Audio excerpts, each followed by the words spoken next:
There we go. Hello. I fixed my mic. So yeah. It's now good. But because of that, all the mic settings were reset and whatever. So yeah. Chinese food and went to see some old photos of local places. That sounds insanely boring. Chinese food sounds good though, to be fair. Canvases for painting. Okay, very good. Moving on to acrylics, I guess.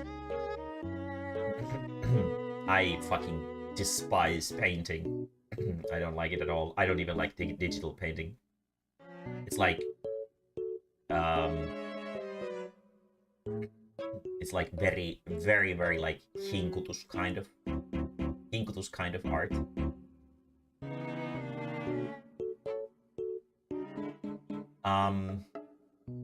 There is a video here that was suggested that is actually really, really interesting, because this is something that we talked about last time that I did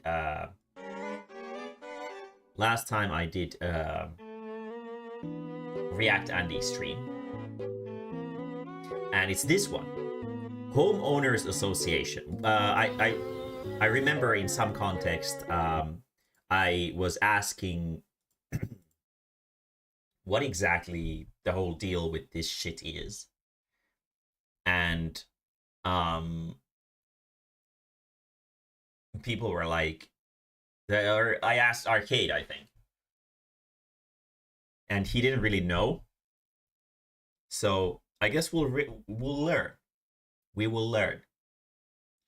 Old photos were interesting. I'm sure they were. Like, what are you gonna do for fun today? Oh, I'm gonna look at some old photos. No.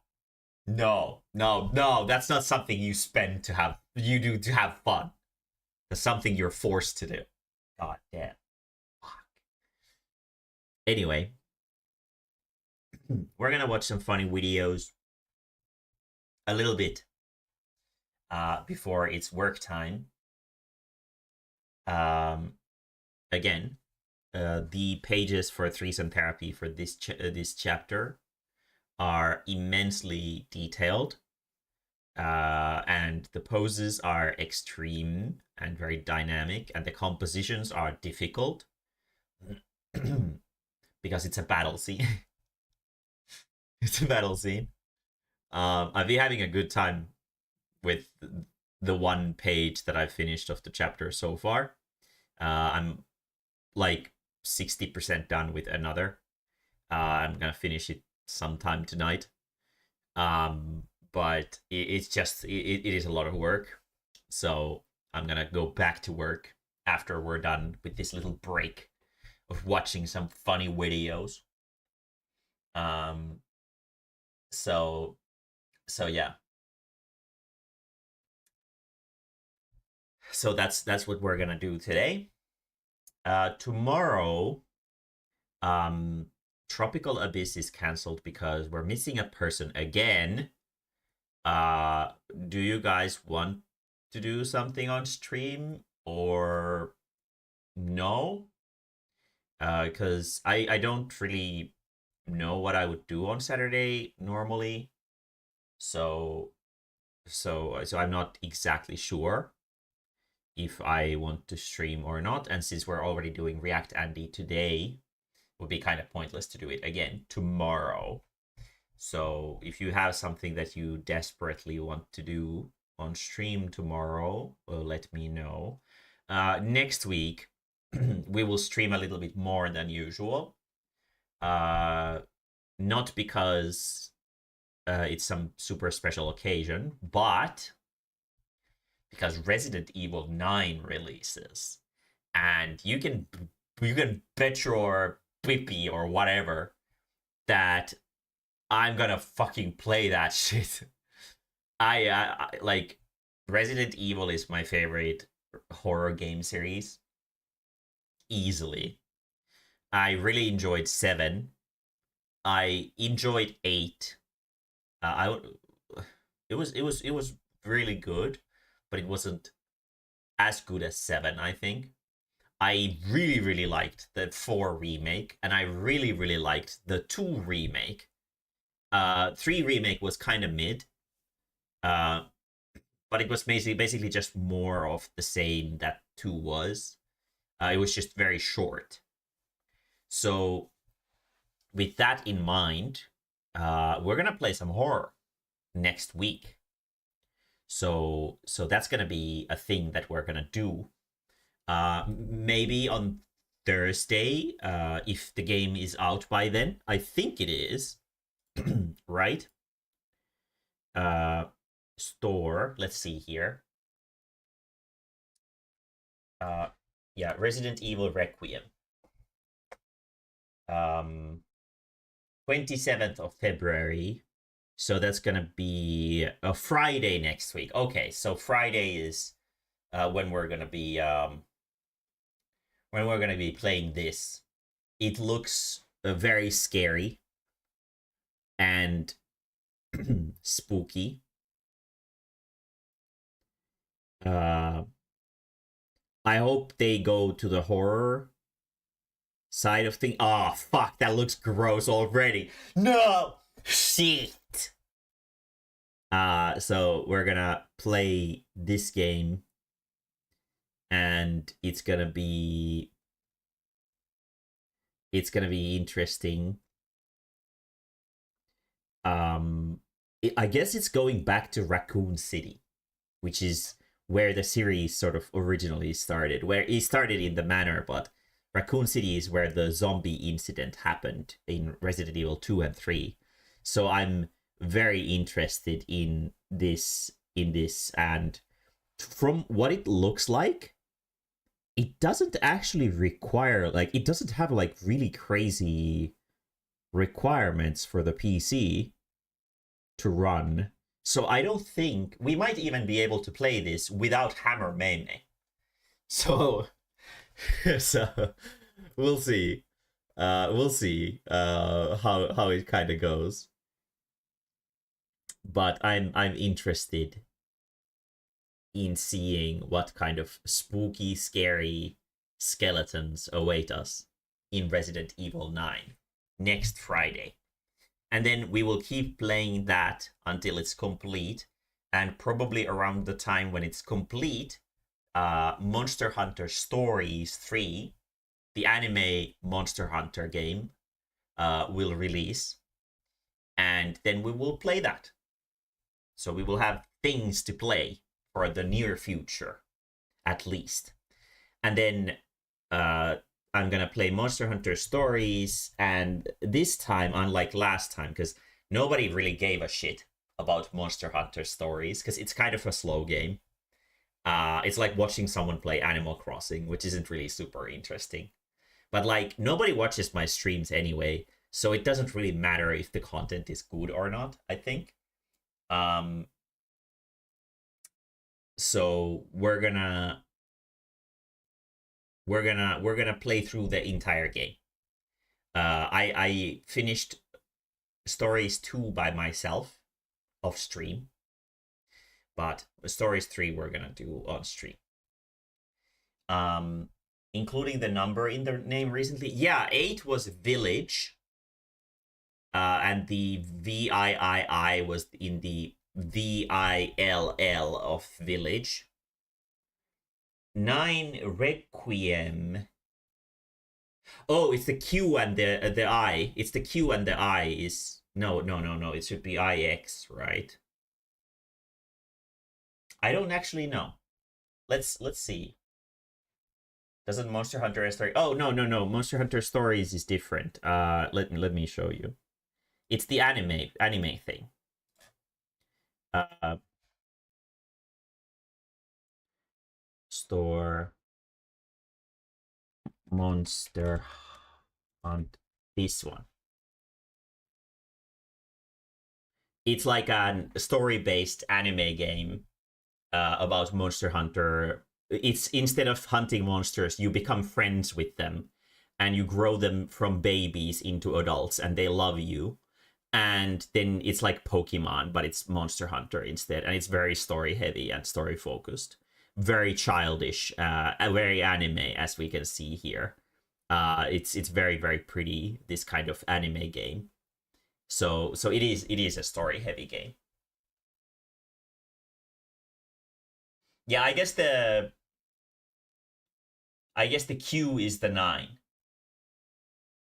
So yeah, I guess the Q is the 9. Yeah. Okay, then yeah, it was kind of as I expected.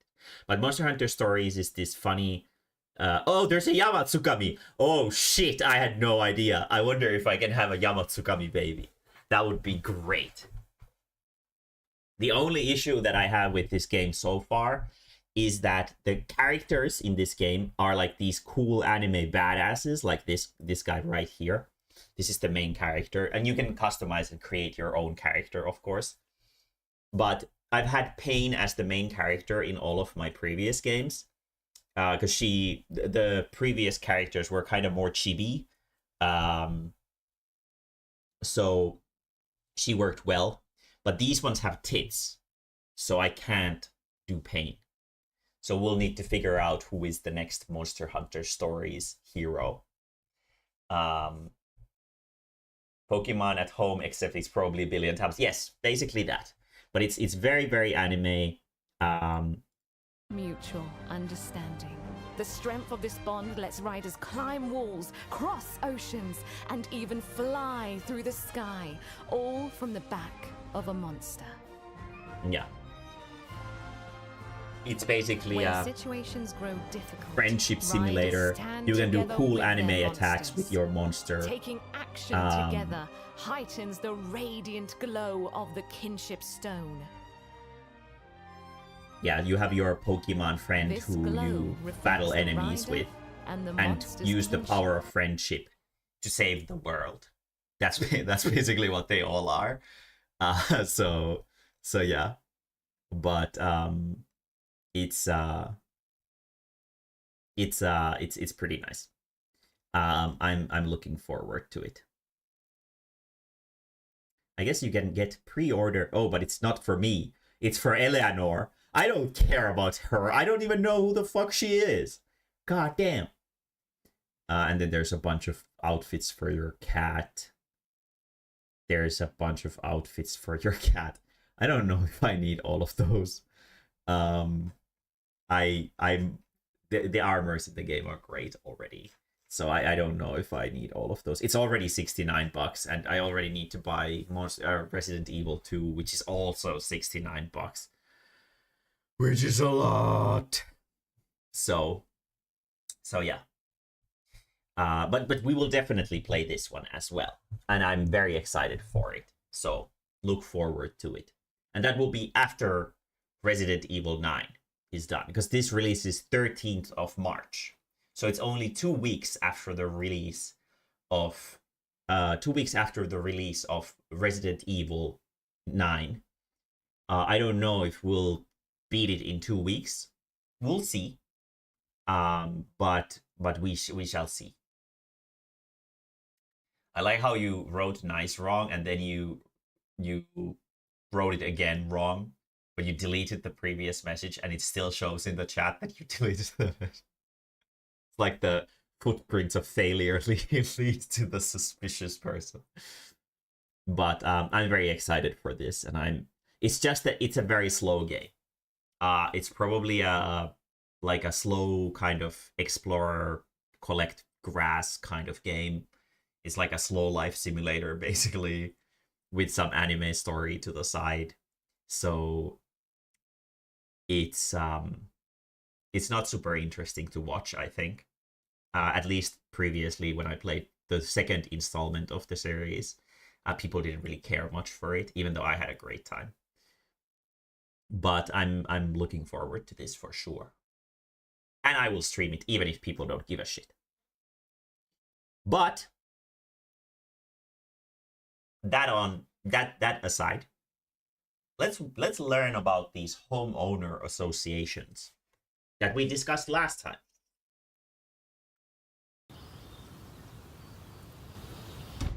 Oh man, what the Who is it? We got a letter from the HOA. Oh, HOA? What does that mean? It's the Homeowners Association, Winslow. How do we have one all the way out here? We're in the middle of nowhere, literally in the middle of nowhere. God damn it. Wait, Hunter. What? I want to tell you something. Come over here. I'm not gonna, why do I have to, just tell me? Come on, come over here. Please. Whatever, That's a I'll just do it disgusting later. I'll just come creature. back down later. No, wait. I just want some screen time. Welcome back to the Papa Meat channel. How you doing? How you doing? Come on and sit on down because today we're talking about 3 letters that I hate combined together. I'm of course talking about HOA.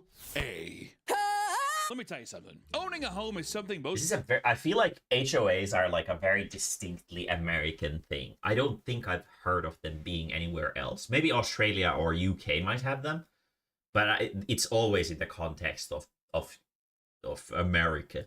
people hope to accomplish as they reach their adult years. There's something freeing about having your own piece of property, where you have more say in creating a comfortable space to live in, right? However, many future homeowners may not realize that they don't have as much freedom as they may think. A significant number of communities in the US are overseen by something called the HOA. Or the Homeowners Association. The HOA is run by a board of directors that enforce rules for all residents that own property within the community to follow, right? So your neighborhood has some fucking goon council that sits around, and there's the people who are like, your fence can't be that high. You know, and some of their goals include maintaining the upkeep, the safety, and property value of a neighborhood while also providing amenities for homeowners and aiding in resolving resident disputes, right? It's basically daycare. If you're in a HOA, you're in a daycare. Hey, listen, your car's a bit loud. You coming? Can you just slow it down? And can you also just, I mean, come on. You're being a bit loud. You know, it's that kind of stuff. Cut your grass. Yeah. So actually, you left your trash cans out in your driveway. That's a fine. I can't leave my trash cans in my driveway. It makes the neighborhood look bad. Kill yourself. You left your 50-foot skeleton out. So you left your giant Costco skeleton out for 6 months and you accrued quite a fine.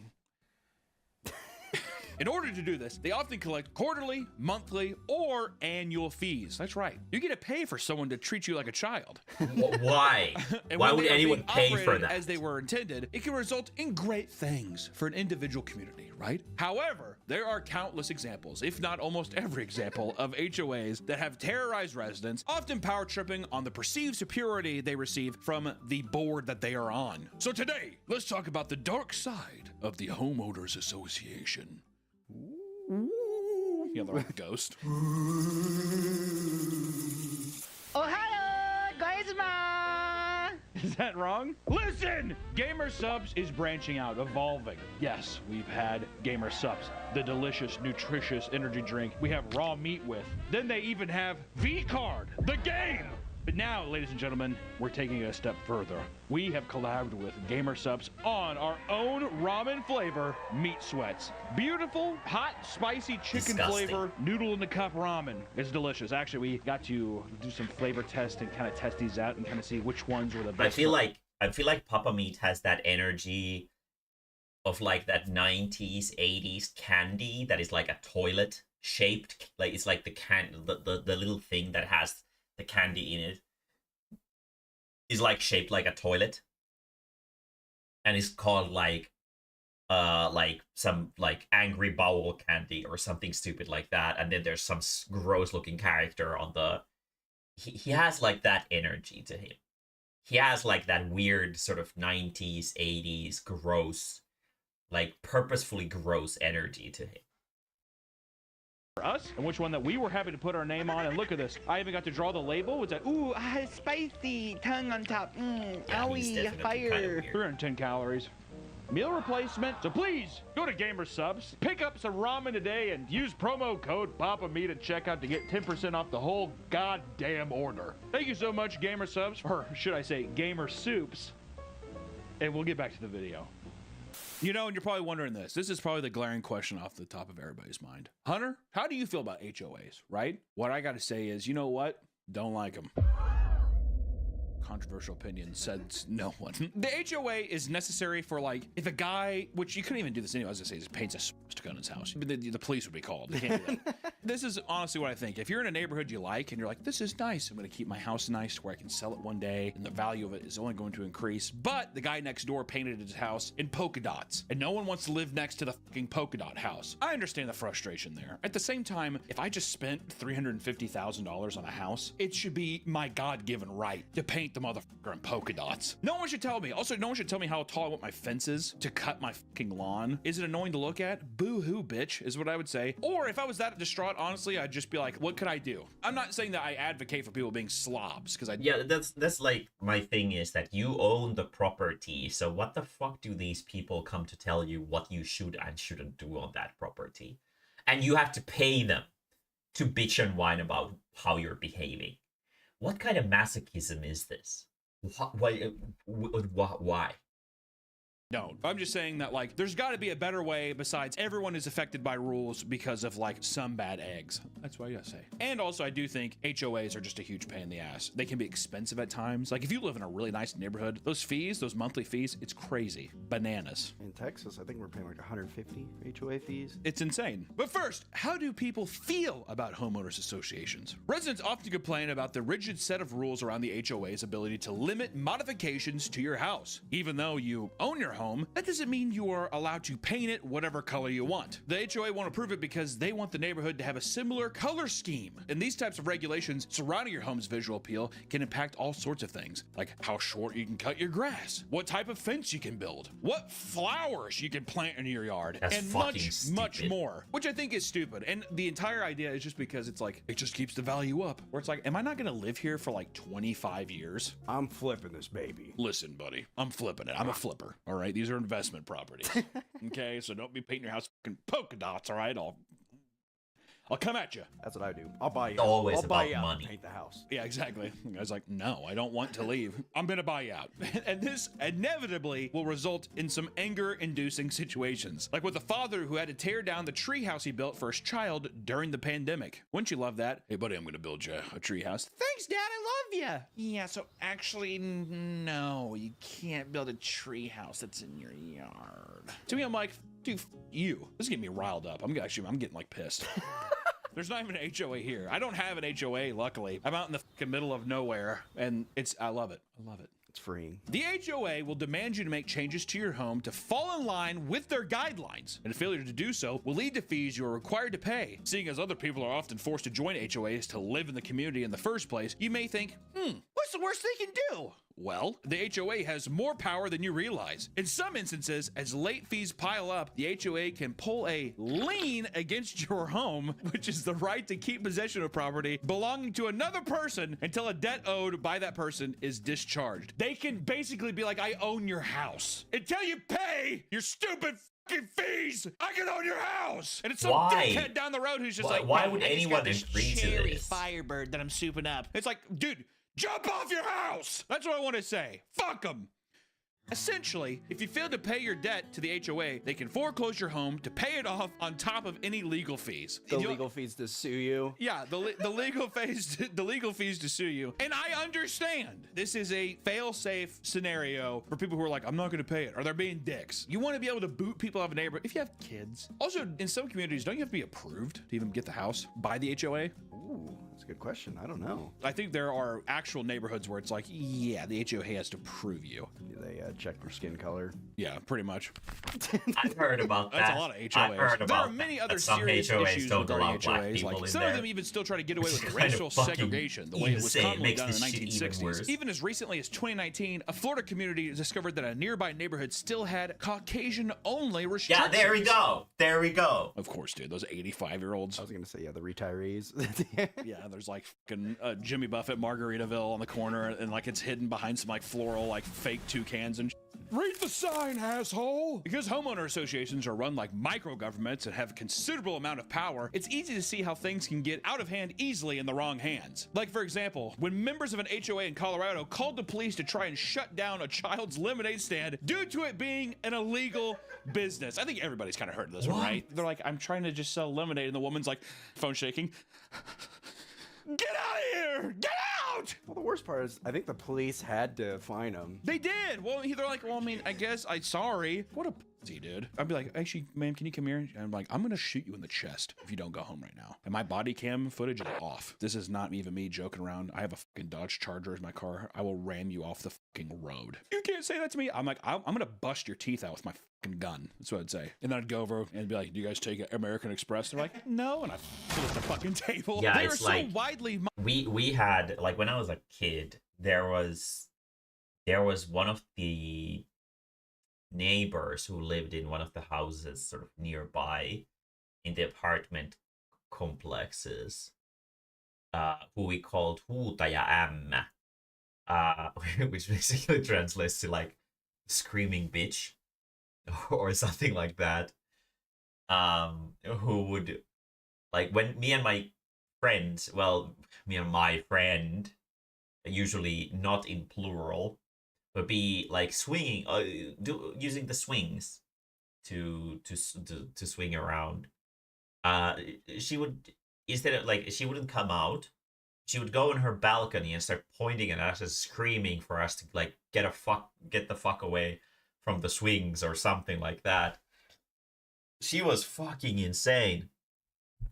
There are a lot of people like this who, and if you give them power, they go fucking crazy with it. They will absolutely use every little inch of that power that you give them. And imagining a Huutaja Ämmä in a homeowners association feels very easy somehow. I don't know why, but it feels very appropriate. She even looked like one of those fucking... mocked and criticized that there's an entire genre on sites like TikTok that focus on creating fake rage bait HOA confrontations. The classic camera, yeah. Yeah, the classic camera thing. We can put up a little video of it, but you've seen it before too. This key is not working, and this is the master key to all the houses. Did you change the locks? No. If you did, that's a violation of HOA policy. With that said, let's talk about some of the most obnoxious HOA stories, starting with the HOA forcing people to leave their garage doors up. In Auburn, California, their local HOA had supposedly discovered that one of the homeowners had someone living in their garage. It's the end of days.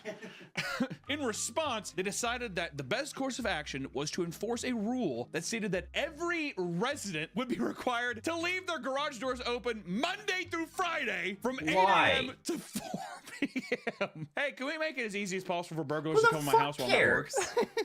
If you have a visitor living in your garage, like, to help out, like, some like relative or someone in trouble, what the fuck does that matter to these people?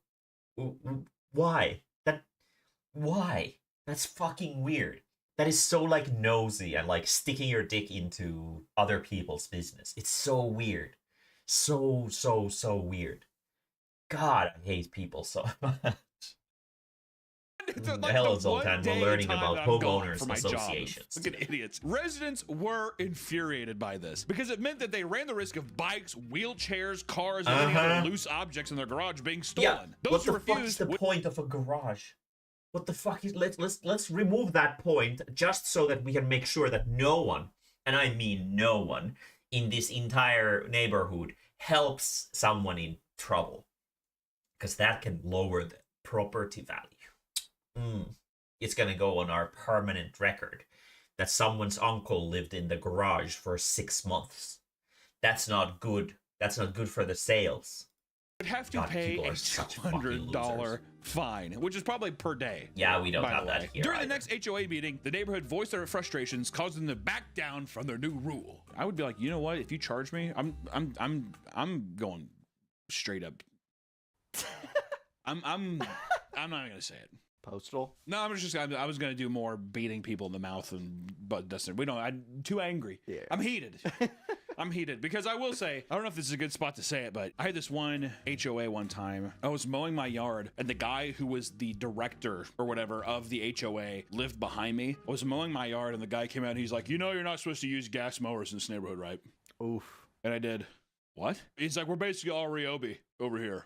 And I was like, well, I don't have it. And he's like, okay, well, you should go get one. Annoying altercation, albeit whatever. Later on in the day, I get a fucking at my door, and then I hear off my steps, and the guy knocked on my door, left an envelope, and like ran off. And I'm not even joking, it was a $550 fine. What? And I was like What? broke at the time. Fucking broke. Where was this? This was in Kansas City. Really? Yeah. Oh. And I sat there and he lives right behind me.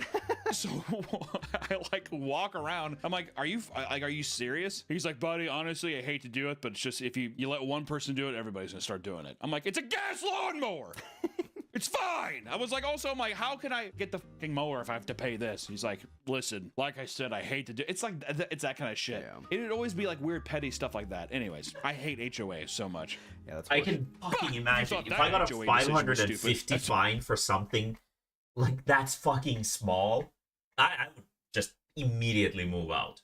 I would immediately move the fuck out, or I would like go back to him and go like donk donk donk, and I would like leave a letter that says fine for $550 for entering my property without permission. Fucking insane. Let's talk about And also 550? Really? That's insane. For mowing your lawn with the wrong kind of lawnmower. Like in here, if you go on the train and you don't pay your ticket and you get caught by the Smurfs who go on the train, you get like €120 fine. 550 is absurdly crazy. That is so fucking insane. a $250 Gatorade bottle violation. Rachel, a mother on TikTok. Mom talk. Mom talk, play a clip. Rachel, a mother on TikTok, voiced her frustrations about an absurd encounter with a HOA in her small community. After a grease fire got out of hand, their microwave exploded and burned down their entire home. Days later, after firefighters had to put out the fire, they moved the charred microwave onto the front lawn for the purpose of being collected at a later date by the city of Houston. Even with the home completely destroyed, they were sent a letter from the HOA to their non-existent home stating that they must pay $250 for leaving their microwave out on the yard. What the In the fuck? time that microwave was sitting there, we got a notarized letter to that address that was literally burned and a fine for $250 from our HOA. Of course, she refused to pay and got them to retract the fine. But later on, as workers were coming in and out of the home to slowly rebuild it, someone had left an empty Gatorade bottle on top of their fence railing, which is the most common thing at any job site. You're gonna have like wrappers and bottles. It is what it is. They're fucking slobs. Sorry. They're also there for 9 hours. They probably forget about it. It was left there for 1 day on the charred ruins of this rebuilding of a home. And the HOA decided to take a picture and include it in a certified letter given to Rachel. In it, she received a notice of another $250 fine just for a single bottle. Nick, what world are we living in? These people are fucking Yeah, insane. you're like, actually, I think it's kind of cool. Is it wrong to not like that or what? Okay, Like, it first you have the sounds like microwave, they were these are like rich people with insanely low average IQ. They have a playground that they play important in. Insane. This is insane behavior. This is like non-human behavior. These are like like now I understand why people in the States think that there's lizard men among them. These must be the lizard men because they're not human. There's no fucking way these are human. Retracted it, but then a Gatorade bottle. Come on. The audacity too. Well, you know what happened is that that somebody on that HOA board was like, it was her fault for burning it down anyways, and now she's got to dirty up the whole fucking neighborhood because of it. Or they're Yeah, saying, it's "God, obviously this just eyesore, this just shard, spite. We can't find them. You know, for the... it's some fucking old dude like walking his dog, and he's just like, God damn it, I lived here too long to have to put up with this. Burnt down house, woman's crying in her front yard. Ah! And he's just like, She's an ugly crier too. This is gonna lower the I thought value of store our was they were home gonna so fine her much. for burning her house down. I bet you there had to have been talks about it. Can we fine her for the burning of the house? I do like how it's a grease fire that got out of hand. We're cooking french fries and just shit went wild. I cut up a couple spuds and threw them in the deep fryer. Whoa! That fire snowballed. I couldn't stop it. Now, $250 is bad. $250 to get smacked with, that's a fucking bummer. But It's a that massive pales bummer. in comparison to some of the other HOA horror stories, like the woman who almost faced jail time over a purple playground. What? Was going to prison for a purple playground. Oh God, Jesus Christ, here we go again. A family in Lee Summit was terrified after being hit with various threats from the homeowners association regarding the playground in their backyard. Their backyard, that no one else can really see, behind their home, not even the front of the home. Marla and her husband had built it for their kids from scratch, finishing it off with a purple tinted wood stain. The kids were overjoyed. However, the HOA did not approve of the color. Why? They were given a notice and a fine. The family contested it and won, but the HOA would not let up. 1 year later, they were given a letter explaining that if they did not take down the playground within a couple weeks, they could expect to see some jail time. Sorry. They found that they were not breaking any rules and even went to door asking residents to confirm that the swing set was not obstructing their view or bothering them. A petition was signed and the other residents began demanding the HOA to not pursue a lawsuit. But they denied the plea and filed the suit anyway, feeling that the playground needed to be within harmony with the other colors of the community. What the fuck does that even The family mean? won the case God and the damn. purple swing set stayed in their yard. It's like not even that bad. I don't think it's that bad now. I'm looking at it now and I'm like, it's a fucking purple swing set, dude. And also kids are playing on it. They would hate our channel colors. Yeah, they're just like, I do not approve. I do not approve of this color. That is so fucking insane. That is so like absurdly brain dead. I cannot imagine that the people who made these complaints like had any kind of like they had to be mentally ill somehow. Like you have to be mentally ill if you behave like this. Normal human beings don't behave like this. This is mentally ill behavior. There's no way I accept that someone with their mental faculties completely in order is capable of being this fucking annoying. That is insanely absurd. What the fuck? Ooh, almost threw up a little bit. If you thought threatening to send a woman to jail over the color of a playground was a bit excessive, just wait until you hear about the man who was fined for giving away free water during a heat wave. It's like that Curb Your Enthusiasm bit. It is illegal for anyone in the state of Georgia to provide food or water to voters in line at the polls. What? You can't do. Oh no, you're making a big mistake. I'm sorry, baby, I forgot. In 2024, a heat wave hit Arizona residents with record-breaking temperatures. David Marth, a good Samaritan living in Goodyear, helped out neighbors by leaving out a cooler filled with ice-cold water. For all the people enduring the heat, hey, if you were passing by and walking down the street, grab yourself a nice thing of water. On me! On me. I'm the one who has the Costco membership, Kirkland Water for All. His local HOA were angered by this, saying that community rules are against advertising and giving out water bottles from a cooler that's visible to other residents in the driveway. What the- Buddy, listen. That's so specific. That doesn't. What? Shit. What?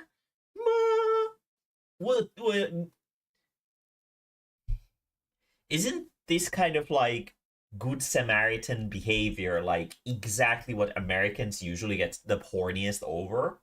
Like, don't they fucking love this shit? Don't they fucking love being like, oh, I'm helping the community and whatever? They fucking love this shit. Why are they like what? Why are they like this? Why are they like this? Why are these people like? If there was a free cooler that had cold water, just free to take, that's a nice thing to do.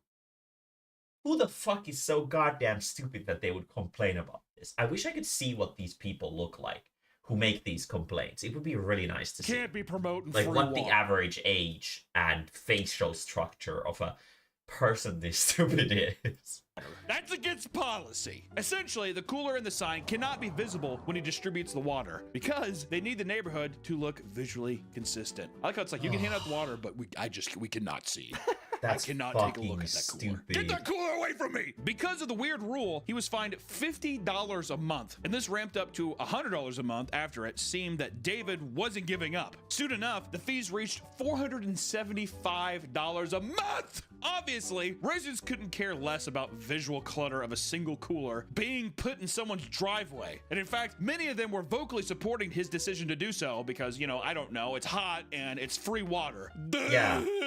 Apparently, this was something that David had been doing for years. That is, until the HOA suddenly decided it had to be stopped. For some reason, this time... There's one idiot who started complaining, and they have a circle. They have a circle in there, a circle jerk circle, that it's just like they are the ones who are complaining, and they clearly have too much power. These fines seem completely arbitrary as well, because first it was 15, now it's 470 for no particular reason. One guy. We don't know who it is. Some nosy neighbor, dude. Oh, you know what? He probably, for years, he's been trying to get on the HOA board, and he finally got it. Trying to get on the HOA board, but also it's one of those things where it's like, I bet you anything David had like a killer cookout, and then that motherfucker never got invited. So as soon as he, yeah, exactly, he's like peeking over the fence, looking at his bratwurst and stuff. Oh, it smells good. Like, yeah, yep.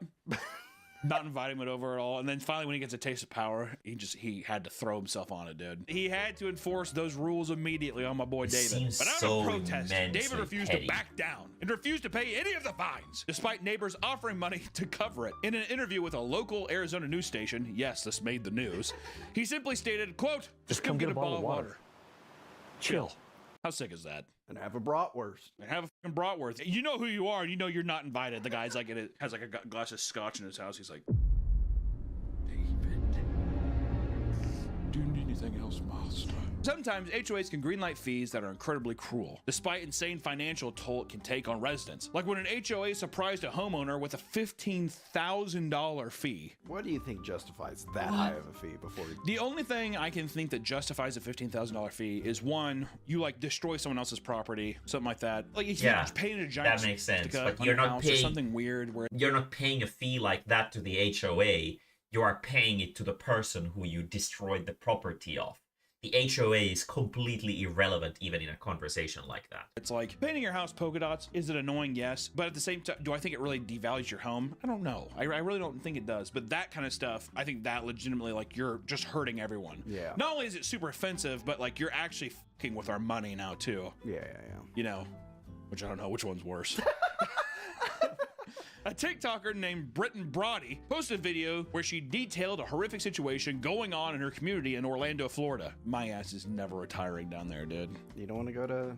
No, I don't want to go to Florida. That shithole. Back in 2022, she had bought a condo at the age of 21, and part of her fees on top of her mortgage was a $315 HOA fee. That's what I'm saying. Is that fucking ridiculous? Oh, so you have to pay this, and don't forget that. It's like buying an apartment, unless you're in New York, makes no sense. Because then you have to pay building maintenance fees. Yeah. At one point, a company had approached the owners in that neighborhood about buying their homes from them to convert into apartment buildings. Soon after they reject this offer, a new board of directors came in and increased the HOA fees for every resident. I wonder if he's in on this business scheme as well. For Brittany, her fee jumped up to $414, and soon after, it raised to $651 a month. That should legitimately be illegal. That's something them trying to kick them out, right? Well, they're trying to strong arm them to be like, you're not being kicked out, we're buying your property. It's that kind of shit. Yeah. Eventually, a letter came in that explained that there will be a vote on May 15th to decide on a life-changing new measure. Essentially, after the Surfside condo collapse of 2021, a new mandate was passed requiring condo boards to have fully funded reserve to cover any potential costs like maintenance, repairs, and more. To raise these funds, the HOA would ask for a special assessment fee, asking for a range of, $11,000 to $22,000 per owner, depending on the property. And for Brittany, this meant her 810 square foot home required $15,000 in fees.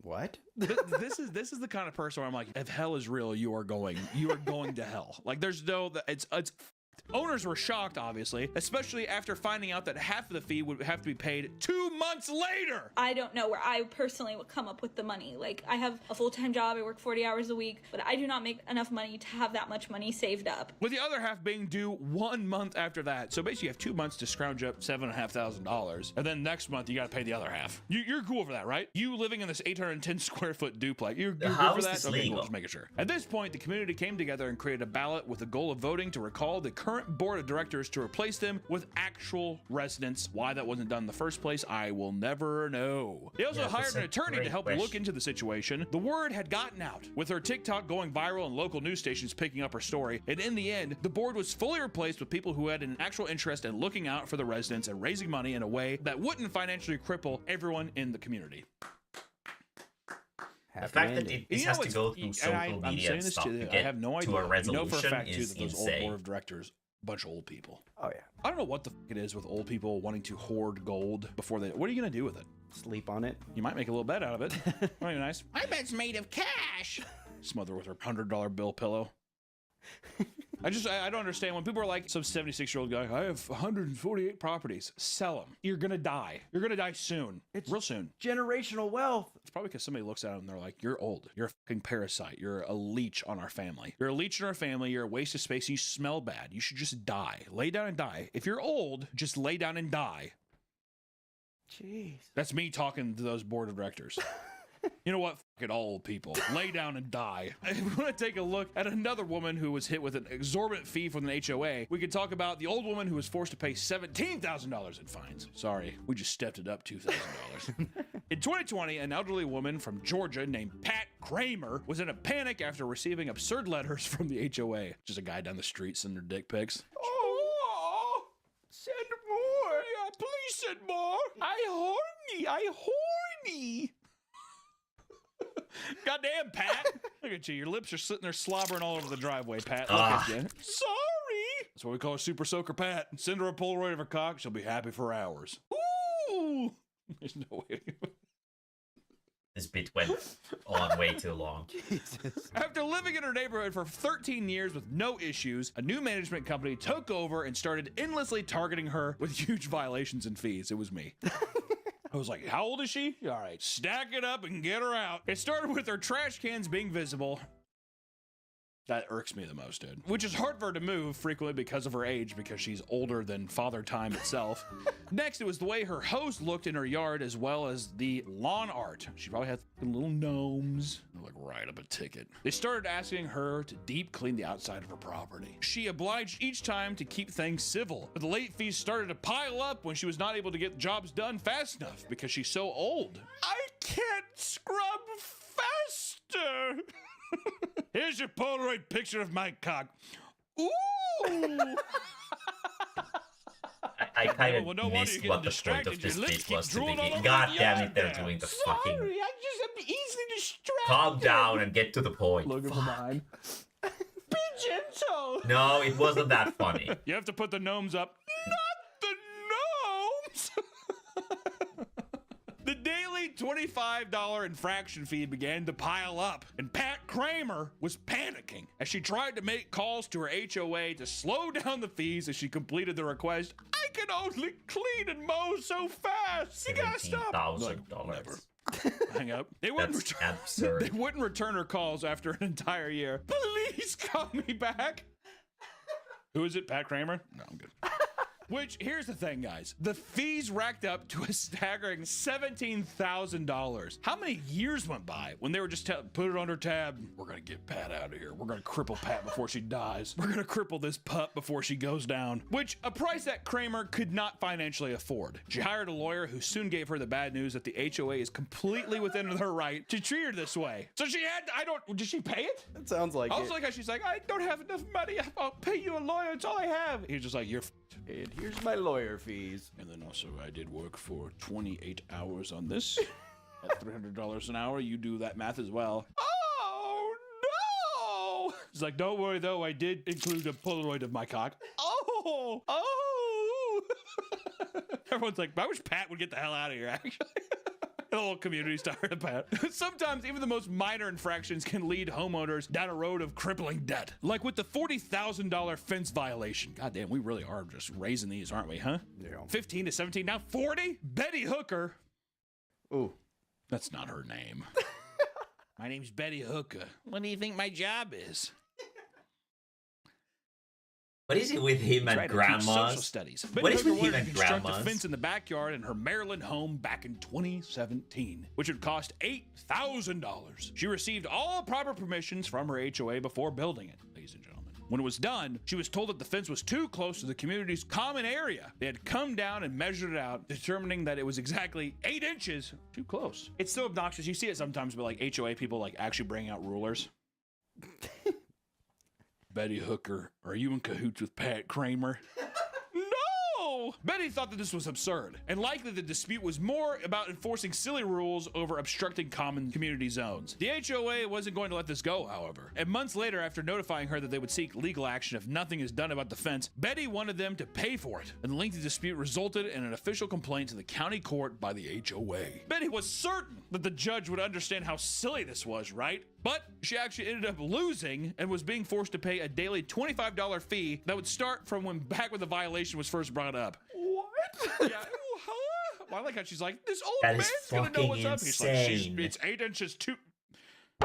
Guilty! She finally moved the fence to avoid further problems, but the HOA inspected it and told her it was still not following their guidelines. They took Betty right back to court, where she was ordered to pay an even more exorbitant fee on top of her attorney fees, totaling $40,000. I would kill myself in the cul-de-sac of my neighborhood if this happened to me. I would take a gun and blow my brains out and make everybody watch, especially if people are like, I don't care. But 8 inches to the community. I'm like, who cares?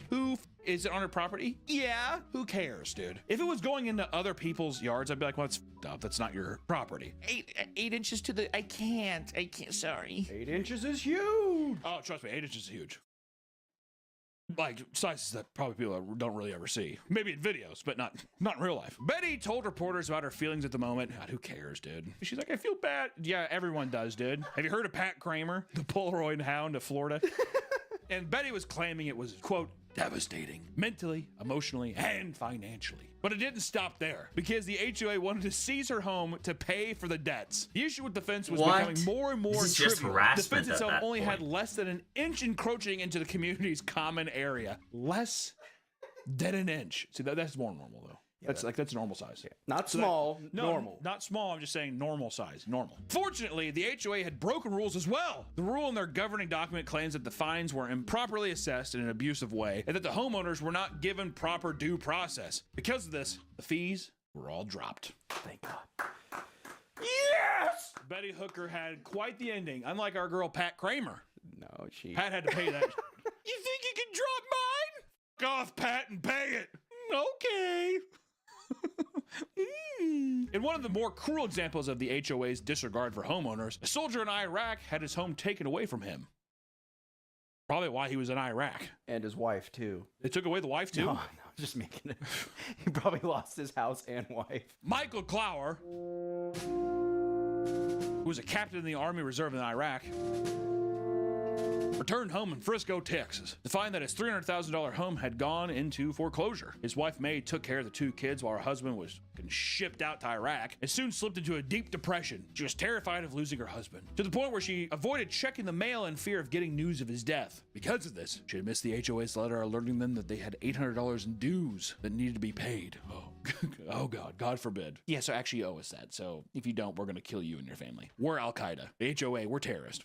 When this was ignored, the HOA started sending letters informing that they were getting ready to foreclose on the debt by seizing and selling their home. The worst part was the home was only sold for a measly $3,500, as it was just a vehicle for them to get back the small debt that they were owed. Mae was shocked that the HOA never once visited the home in person to get a response from her, and that her home could just be sold without her getting not a penny from it. They worked with the lawyer to try and reverse $3,500. That's $3,500. If I could get a house like that for 3.5K, yeah, I would probably buy it. I would probably buy it, to be fair. I would probably buy it. Then I would sell it to some idiot for like $300,000. and then I would get myself a nice smaller house. This foreclosure based on the fact that the affidavit from the HOA's lawyer did not account for Michael's deployment. They had also set up a legal defense fund and eventually sued the association in federal court. They were awarded a generous settlement and were able to finally reclaim their home. You know what? The fact that they had to go through this in the first place Our is man went over, absurd. paid his dues, and he paid his dues back in the States as well. God bless you, sir. Also, we should do Stolen Valor sometime, just for fun. We're working on that. Yeah, just for fun. I just want to do it for fun. Oh, you mean? Oh, yeah. I just want to. We should just go out into the library and do Stolen Valor. I do that every weekend. Oh, well, I'm going to join you then. And lastly, I want to talk about a hero. I want to talk about the man who killed his HOA president.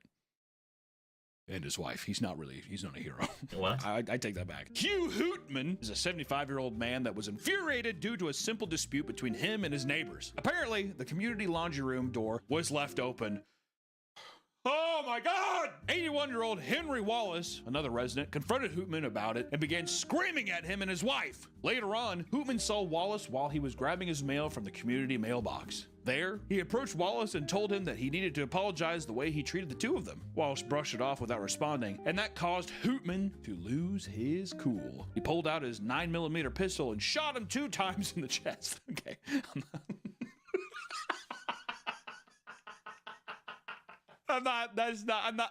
just gonna laugh at it, sir. Why? It's just... How do Americans genuinely like try to defend that they need guns? Guns in there. I mean, they already have a dictator for a president. So obviously the guns aren't defending against that. The guns seem to be only like a thing where grandpas kill people because they're delirious, or people use them for crime. So stupid. You apologize to me right now. No. Right, it doesn't matter. I'm not going to justify why I left. His wife, Ginger Wallace, was also the HOA president. Rushed out of the apartment screaming for help. Ah! Hootman fired 2 more shots at Ginger, killing her as well. And afterwards, he Just simply took a seat on the couch of his apartment this and told his bloodline wife, will never quote, continue. "Call the police. I just shot Henry and Ginger." He turned on King of Queens. The sheriff believed that Ginger, being the HOA president, played a role in the confrontation and only further pushed Hootman to do what he did. He felt horrible for what he had done. No, he didn't. But it was too late. He was given 2 consecutive life sentences. Listen, here's the thing, y'all. HOAs, I don't like them. Respecting your neighborhood, that's something I can get behind. A neighborhood is a great community place. Being friends with your neighbors, right? I remember when I was growing up making friends in my neighborhood, it was one of the best times of my life. And I'm glad that I got to do it. I live out in the country now, but neighborhoods are communities. You need to have respect for them. But at the same time, we need to figure out some kind of different methods besides the HOA. I don't know what it is. I'm not saying that I have the answers, but all I know is that this is fucked. This is absolutely fucked. So please, if you're on an HOA board, be kind. And also, why don't you try being fucking human, you reptilian pieces of shit? Seriously, I'm advocating this. This is not a joke, and I don't want if there's a prompt on the screen, they're fucking lying. I want you to say right now that if you know where your HOA is at, the director, the leader of the HOA in your neighborhood, eat some like rotten meat, get diarrhea. I go get some water, and then we'll watch the next video.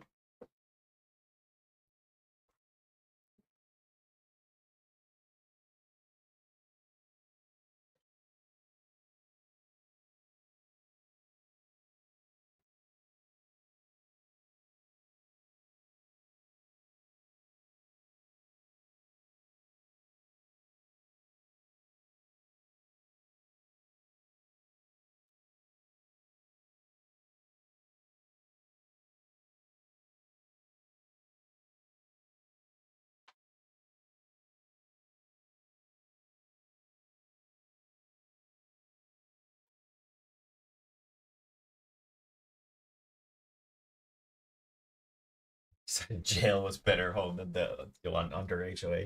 Honestly, from the way these seem like, I'm not even fucking blaming him. What is this?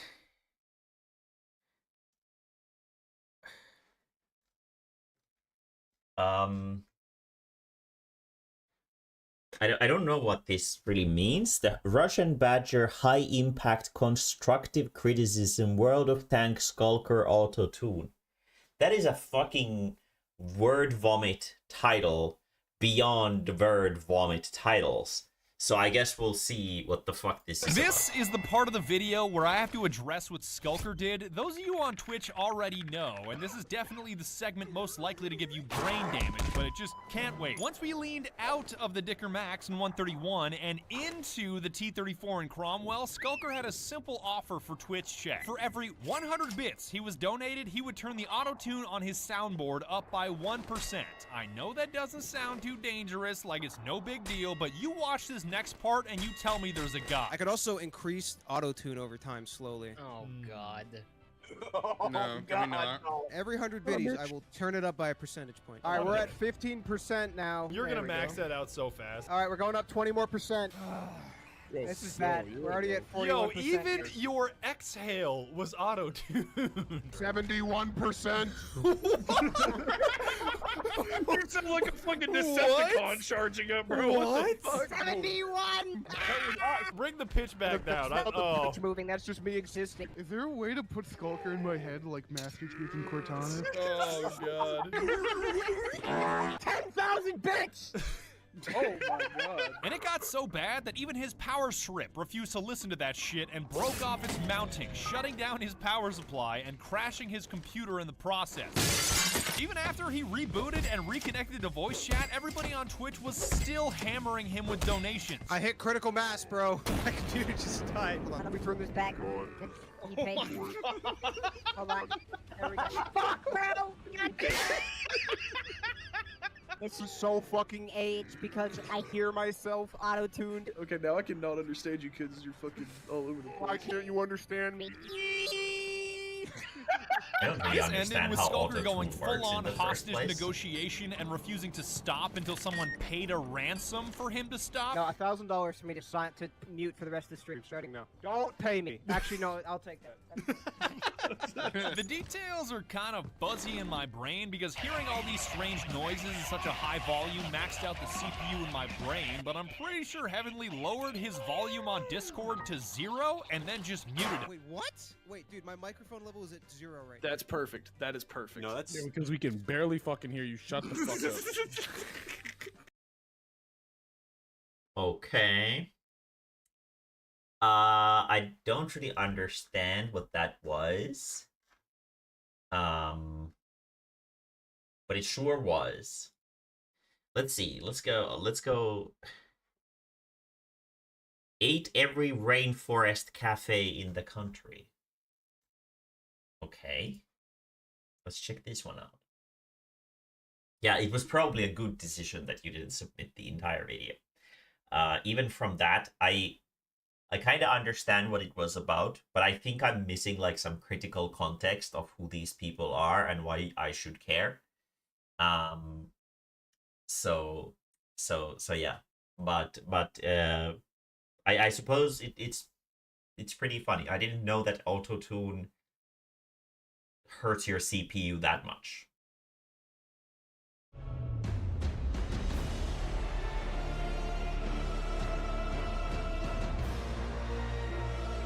You seen the Martain had a new Finland card vid.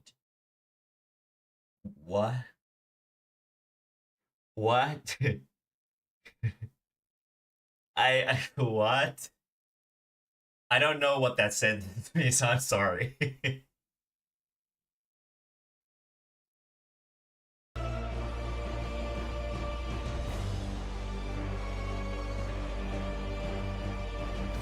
What is this?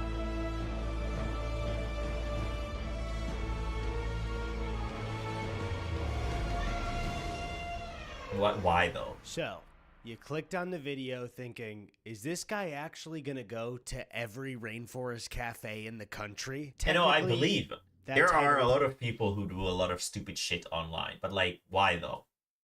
Just why? Why would you? Why would you do this? a lie. I'm going to every rainforest cafe in the country and Canada. The Rainforest Cafe. Oh, Yeah, I've seen people playing my winter car. I've seen people playing in my winter car. I am aware of the game. I don't necessarily. I don't know what Martin Cito Pants is. Is it someone I'm supposed to know? Home of a lot of weird animatronic animals and monkey noises. The Rainforest Cafe is self-described as a jungle-themed restaurant that was originally created in 1994 at the Mall of America by Steven Schussler. If you know of the Rainforest Cafe, you probably know of it because That there is was a one cursed in chair. your mall near your hometown that has probably since closed. But there are 18 locations left currently in the US and Canada. But you're probably asking yourself, why would I do this? My friend Ted, also actually, I a would. YouTuber, Ted asked me if I would be willing to go on a 3 We had a Rainforest Cafe at the mall I work. And I think the focus here is had. No longer, but had. week road trip to hit every single Rainforest Cafe in the country and Canada. So obviously, my response was, Ted, that is quite possibly Funny the Rainbow stupidest idea for a Frogman. trip I have ever heard in my life. and I am in. Oh, So it is okay. I currently vaguely Wednesday, remember May Funny 25th. Frogman. Let's see. Getting repeatedly killed in my winter car. Okay, yeah, we can check that out after this one. 2022, and I am about to embark on the greatest journey of my entire life. I should also mention there are a couple of challenges to this road trip. One, we can only travel depending on when Rainforest Cafes open and close at So that it's called a specific cafe, location. And two, but it looks I have more only like a been restaurant. to a Rainforest Cafe maybe once in my life. Which one and is to it? extra challenge myself, Because I cafe. have not looked No, at no, the no, no, menu no. for You don't buy Rainforest pizza at a before cafe. starting this trip. So today I will find out what my options are looking like for the next 3 weeks of my life. This is so stupid. This is so stupid. This is so stupid. So the first Rainforest Cafe we thought was in Los Angeles, but it's actually right here in Ontario, California. And just like that, with a group Cucamonga. of friends, we were It was off. next to And as we Cucamonga. got closer, my Amonga. excitement grew. Walking up to that mall and seeing that beautiful sign with running water. The Rainforest Cafe. Wait, where's the Don't zoom running out. water, though? Don't zoom out because then you could just see Oh, there most it of it's a blank wall, and they just made a little tiny sign in a big wall. So we got everybody together. We walked in, and there it was, the first Rainforest Cafe out of 18.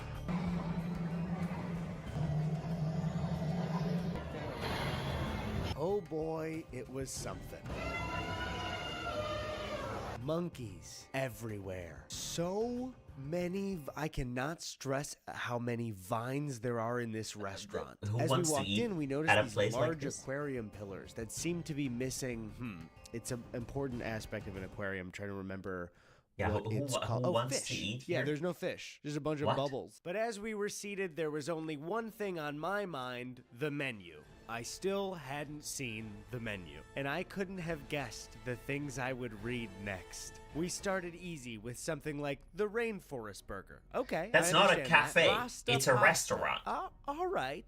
And then we get stuff like Iggy's Piggy Sandwich or Mojo Bones. I don't think there's It pigs in really the started to hit me rainforest. that these were some of my only meal options for the next 21 days. Whether I liked it or not, Mojo Bones were on the menu. So we ordered some drinks and had some fun. I got the fried fish tacos. Here they are. They were all right. And as we ate, I did not know that Rainforest Cafe has thunderstorms.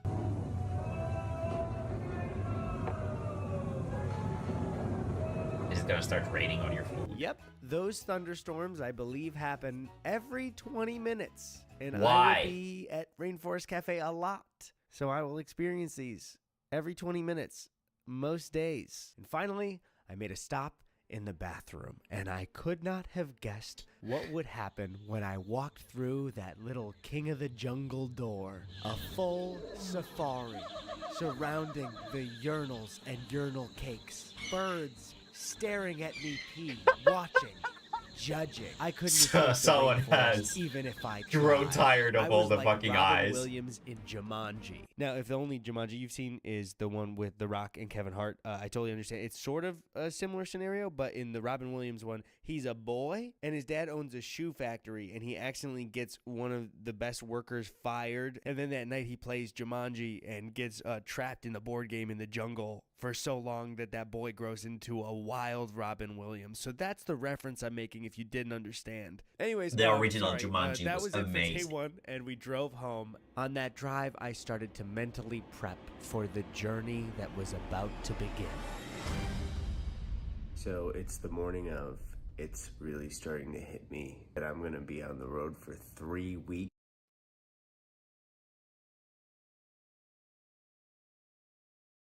I just had this, like, realization. Jumanji is an isekai, isn't it? Jumanji is an isekai movie. Fuck, that was a shower thought for sure. And then I think, like, why am I The gonna OG, be on the road for very 3 OG weeks to isekai. go to every rainforest cafe in the country? And somebody might say, oh, that sounds fun. You know, 3 weeks of travel on the road with your girlfriend, seeing the whole country. No, not my girlfriend, Ted. So I said my goodbyes to Chrissy, and Ted and I hit the road. You're welcome. 21 days, 18 rainforest cafes, and a whole lot of miles. The plan for the day is LA to Phoenix, where we eat at our first rainforest cafe. Then we drive a little bit more to Tucson to stay for the night. But on the road, tragedy struck. I like to hydrate, maybe a little too much, and my body wasn't exactly in road trip mode yet. So I had a little bit of an emergency. So we stopped because I needed to emergency pee, or I was gonna piss myself. In layman's terms, I was gonna piss my little pants like a little baby boy. So we got to the gas station here. They don't have a bathroom. There's a Jack in the Box, luckily for me, right next to it, locked. So I went in that bar and grill. After almost wetting my pants like a little baby boy, we continued to Phoenix and made it just on time. There it was in the beautiful Phoenix sun, our second rainforest cafe. That is just But nightmare very fuel. quickly, a These word fucking from our signs are so sponsor, terrifying. SeatGeek. If you don't already know, SeatGeek is a ticketing app that allows you to buy tickets for major events on your phone. It's an app. Animatronics. And they were loud. It's kind of funny because it's like... At the Phoenix Rainforest Cafe, everything happens to be loud, including the thunderstorms. Animatronics. And they were How expensive is this place? Let's see. loud. It's kind of funny because it's like...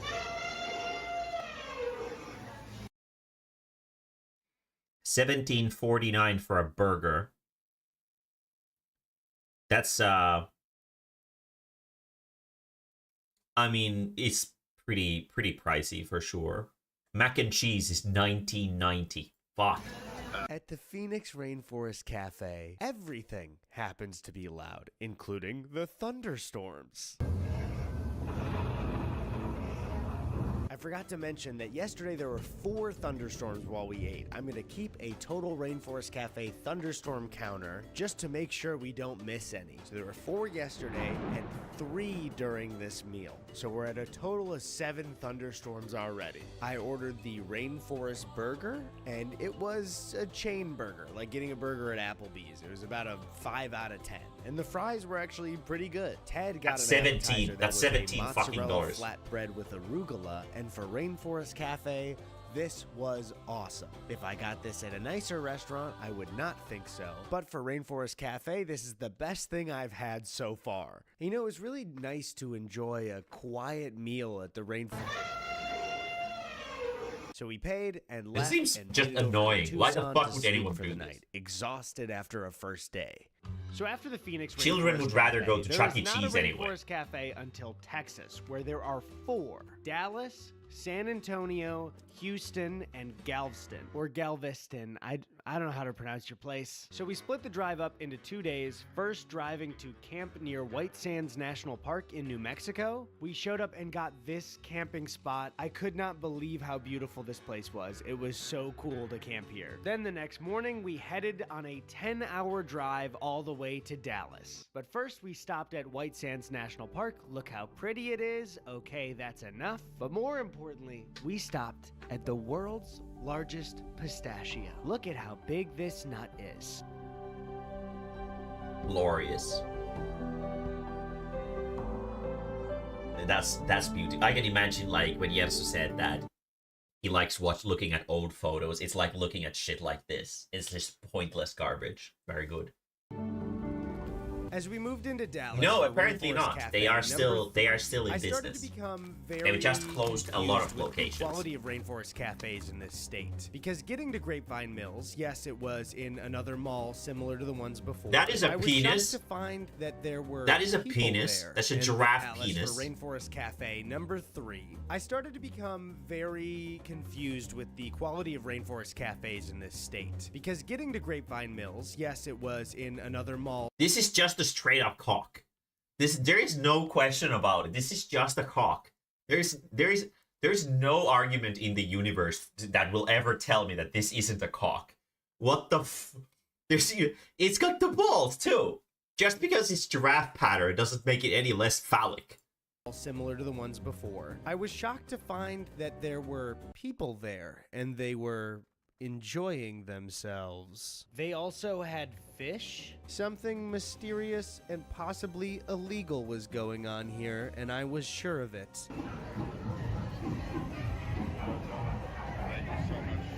I got a rainforest burger again so I could directly compare it to the one in Phoenix. The Phoenix one was just okay, and this one was pretty good? What is going on? The next day, we moved through to San Antonio to eat at a rainforest cafe with some friends. And this one was cool? It was on a river walk in the middle of the city? I don't understand. So this rainforest cafe is like actually a cool spot to eat. That doesn't really make sense to me. I'm supposed to be in a mall and depressed. I got the turkey club there, and after multiple days of rainforest cafe and camping food, it was really good and fresh, and I liked it.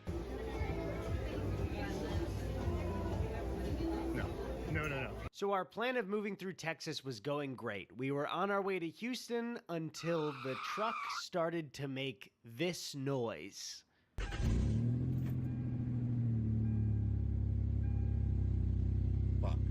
So the next morning, I got some well-needed rest as Ted waited at 8 a.m. in a Midas in Austin, Texas. And in that Midas, they decided to play Saving Private Ryan at full volume.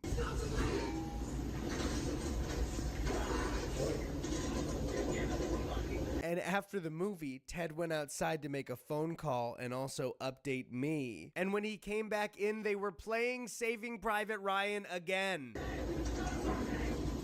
I guess they could only afford one movie. Makes sense. But the car got fixed in a timely manner, and we were on our way to Katy Mills in Katy, Texas, just outside of Houston. Oh, I also forgot to mention that we went to the Alveus Sanctuary. Maya showed us around. This place is so cool. I got to hold a snake. I got to hold a bird. I got to pet an emu. That is a dinosaur bird. Thank you, Maya, for having us. This was so cool. If you guys want to donate to Very Alveus, I put the link in the Very description down wholesome. below. All right, back to the trip. And after a stressful day of worrying about the truck, I will be honest, this Rainforest Cafe broke me. I was exhausted after 5 days of travel, and this was probably the most depressing Rainforest Cafe we'd been to. Look at the mouth on this elephant. Don't look away, don't skip. Look at it. I got the Creole mac and cheese, and while it looks pretty good, it was so rich and filling and creamy that I could only get through a couple of bites, and I felt terrible about wasting this food. Right now, I am at a low, energy-wise, mental health-wise. This guy's judging me for it. This guy's got his nipples out. I don't even know what this guy's doing. Why do they have So we such headed back to the pronounced hotel, nipples? And I was just sad and panicking that I had only gotten 5 days done and we had so many more to go. Do I look like I've been on the road too much to you? So my Katie Mills experience was a bit depressing, but I had no idea what was in store for me tomorrow. Okay, day 6. I'm tiny in this frame. We are about 26 minutes away from Galveston, Texas, which I believe is like an island town and pretty touristy. Ted and I were very excited on the way to Galveston because we had heard that it was the best rainforest cafe.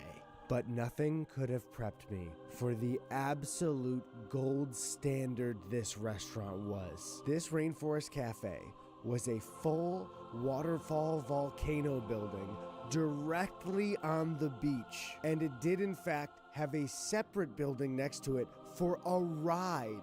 Say goodbye to the boring Rainforest Cafe malls. This palace stood on its own, not connected to a Wetzel's Pretzels or a lid store where in 2011 they sold so many flat brim caps with superhero logos. And unlike Katie Mills, I was feeling amazing. So I ordered one of their ices in their souvenir cups so I could get a little cup with Cha-Cha the tree frog on top. Ted and I started having the best time of our lives. They had better mozzarella sticks as an appetizer. Everyone in there was happy, and I was happy enough that I ordered the most embarrassing thing to say on the menu, and I did say all of this out loud. Hello, I would like the Iggy's Piggy sandwich, please. Serve it to me in a trough and give me a little pig nose so I can oink while I scarf it down this like a is 3 years ago, so they might have it. hog. The sandwich was pretty damn good. I think there was a little too much meat. Iggy's sandwich was just a tad too much piggy, but other than the turkey club, this is probably the best thing that I've had so far. This has been the highest high of the entire trip. Ted and I were having the best time of our lives.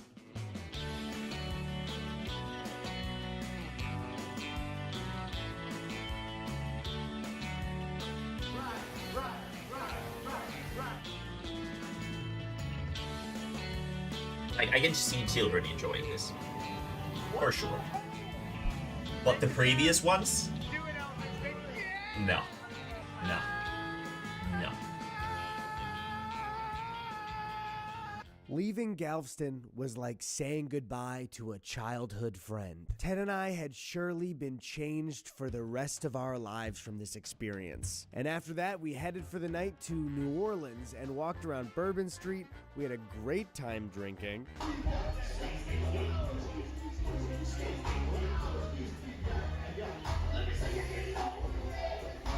Everything about this place was so much fun. Some days on a road trip across the country, you go to the best rainforest cafe of your life and you end the night in New Orleans. And some days you drive 8 hours from New Orleans to Gainesville. And that's pretty much all that happens, and it's exhausting. No Rainforest Cafe today, no anything really. But road trip.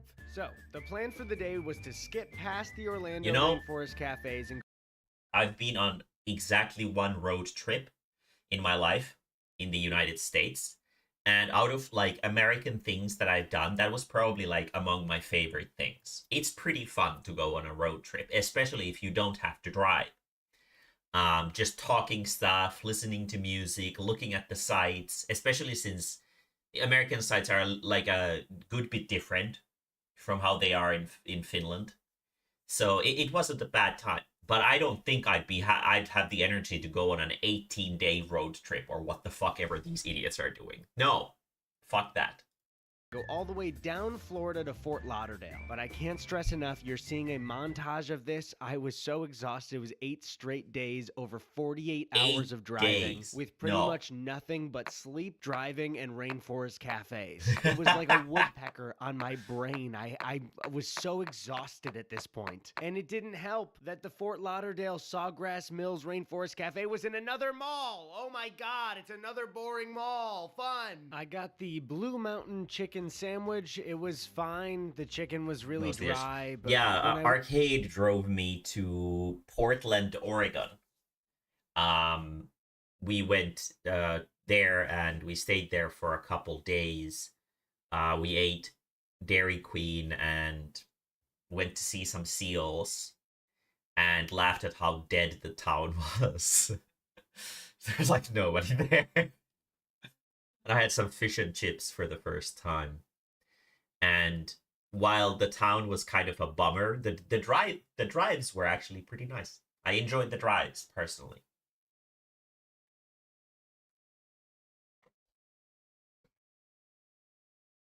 Next time we'll just drive and not worry about. I mean, having some destination makes it a little bit more exciting, I think. What I would like to see is, like, if we ever go on a road trip again, is to drive to, like, downstairs to the tropical areas of the United States and go see carnivorous plants. That's what I would like to see. Because, like, if I don't know my America wrong, let's see here. US map.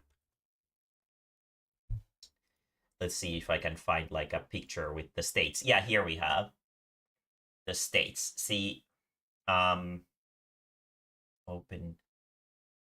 no, open image in new tab. There we go. We have this American map here, right here.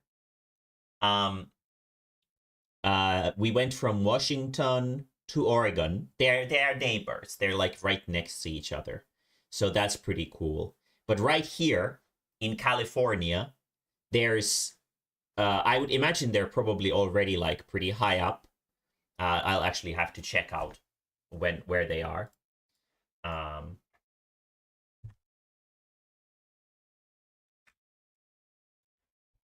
Where do these live? Let's see. They only live in California, like natively. Oh, yeah, see? It's right here. They're in Portland, Oregon, too. They're like right here is their distribution. So I would like to go see these guys. The Californian pitcher plants. They're really cool. Cobra lilies. They're very cool. So they're like around here is where they live in the Oregon area, right here, like right here. So if we ever go on a road trip again, let's go see some cobra lilies. That's what I would like to see. I'm sure there's some. Yeah, it's also called the California pitcher plant or Oregon pitcher plant. So it shouldn't be like super far. So I would love to go see these guys. They are fantastic. And it seems like some of the little distribution clumps are like pretty close to Washington too. We can see them right here. Right here. One is like pretty close to the edge of Washington state. So yeah, one day when it's legal for me to travel to the United States again, when Mr. I hate trans people isn't in charge anymore, I would love to go see some Californian pitcher plants. I obviously can't take any home with me. I don't have the environment to grow them, A, and B, I don't think you can take plants abroad like that. So I wouldn't be able to take them even if I wanted to. I would just like to marvel at them. That's what I would love to do. Take some good photos of them as well. I would be more than happy with just that.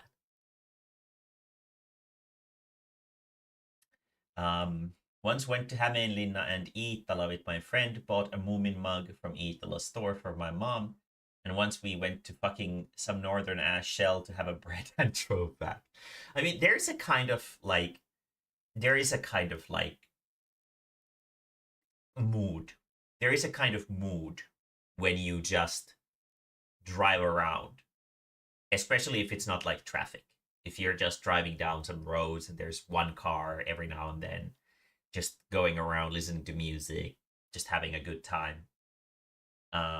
So yeah, that would be that's something that I do like. But yeah, no, I think growing pitcher plants in Washington is probably very much doable. But I can't grow them here because our winters are way too much for them. So I can't, unfortunately. I'm sure. Let's actually see. Are there pitcher plants in Washington? Are there pitcher plants in Washington State? Yes, there are pitcher plants in Washington State, but they are generally not considered native to the region. Many Sarracenia North American pitcher plant species have been introduced by enthusiasts and have become naturalized in a few specific, often remote Washington bogs. They are commonly cultivated in the Pacific Northwest due to their suitable wet and boggy climate. Yeah, so there are some Sarracenia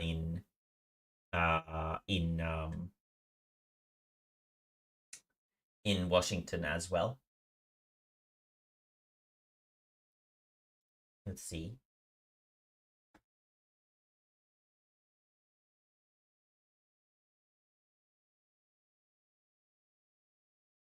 Yeah, yeah. They have a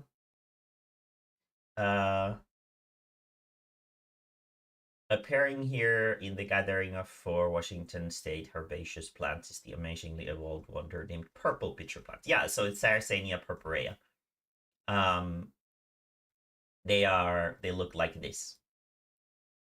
These guys are insanely winter hardy.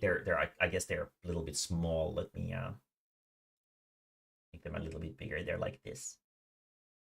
They're like not very tall, but they are super winter hardy, and they are like I think they're native to like Canada or something like that, and they can apparently survive winters up to like -30. So they're very winter hardy. I've been thinking about getting one, but the issue here is that sometimes it gets colder than -30 here. That's not cool. That's not cool for these guys. So I think I'll keep the winter hardy plants out of my collection, and I'll just focus on the plants that prefer tropical climates. But these guys do live in the Washington State, which is pretty cool. Let's see if I Google Sarracenia purpurea, Washington State.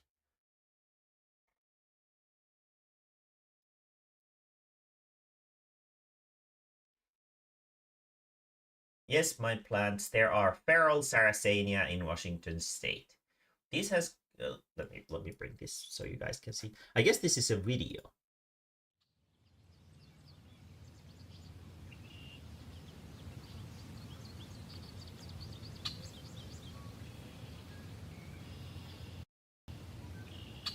Look at these.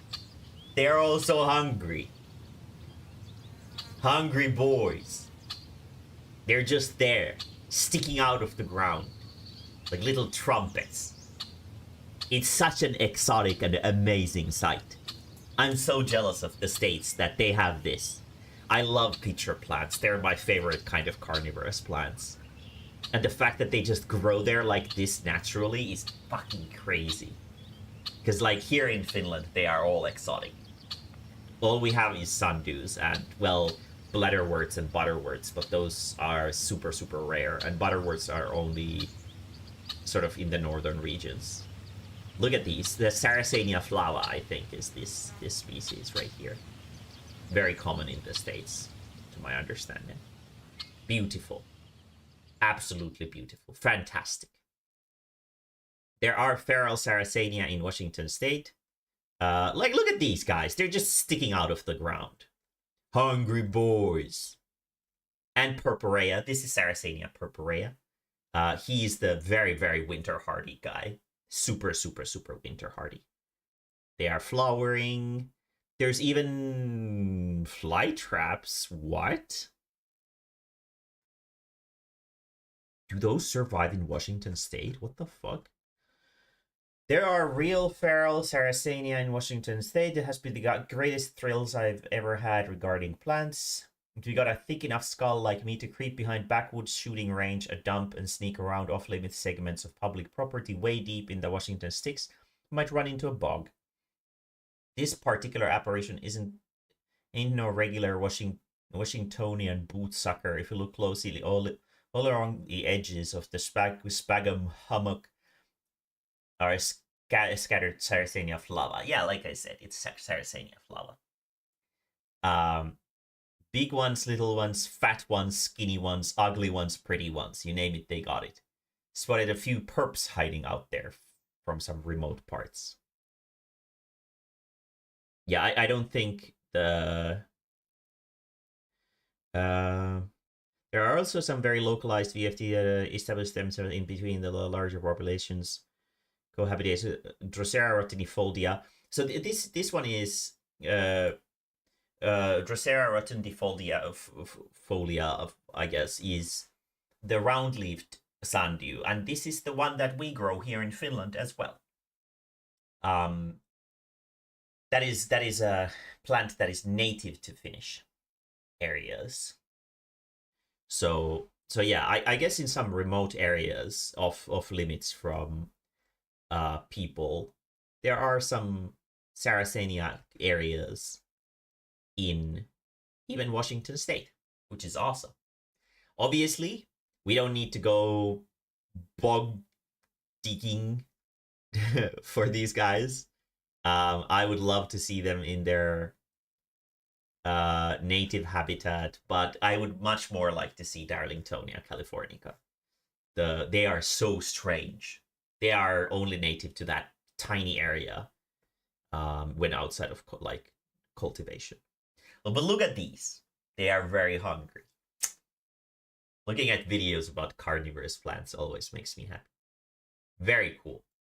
Let's go back to this less interesting video. Went to the bathroom, I realized something interesting. I was away from friends and family, but wherever I went, these monkeys were here for me. They weren't just paintings on a wall at a jungle-themed restaurant across malls in America. No, these monkeys were my friends. We'd been through stuff together. They were here for me no matter where I went. These were my pals. These were my boys. So I don't know a lot about the future of this trip, but I do know that my mental health is being held up by these monkeys on the wall. And that's how I know I'm doing fine. Arriving in Orlando was great. I got to see Chrissy again. We all got dinner with Drew and Amanda. Am I in the shot? Oh, yeah. Am I in the shot? Yeah, get it, yeah. Am I in the shot? Oh, you are totally, okay. Yes, delicious. Was I in the shot during it? This dinner was very cursed. Disney Springs was a very cool building. They had a volcano that shot fire.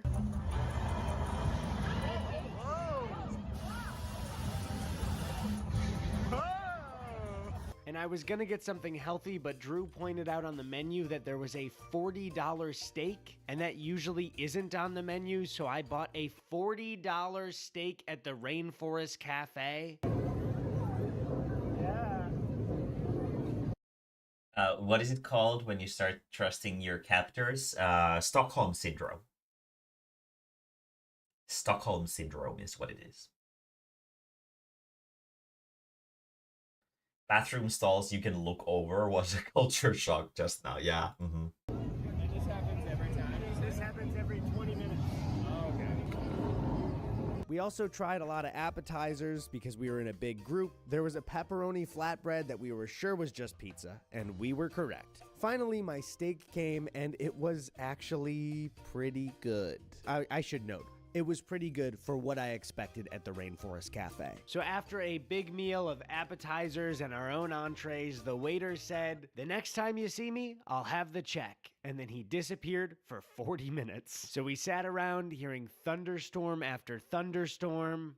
How do you feel about number 4 of the night for thunderstorm? Easily the scariest one so far. The others, I was like, they're not even trying, but this is scary. I'm shaking in my boots. I bought some boots and I'm shaking in them right now. Those are really nice. Yeah. But you're shaking a lot. Yeah, they come all the way up to my thigh.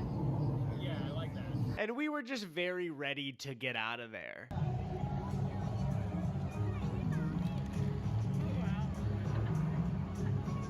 We're going to Disney.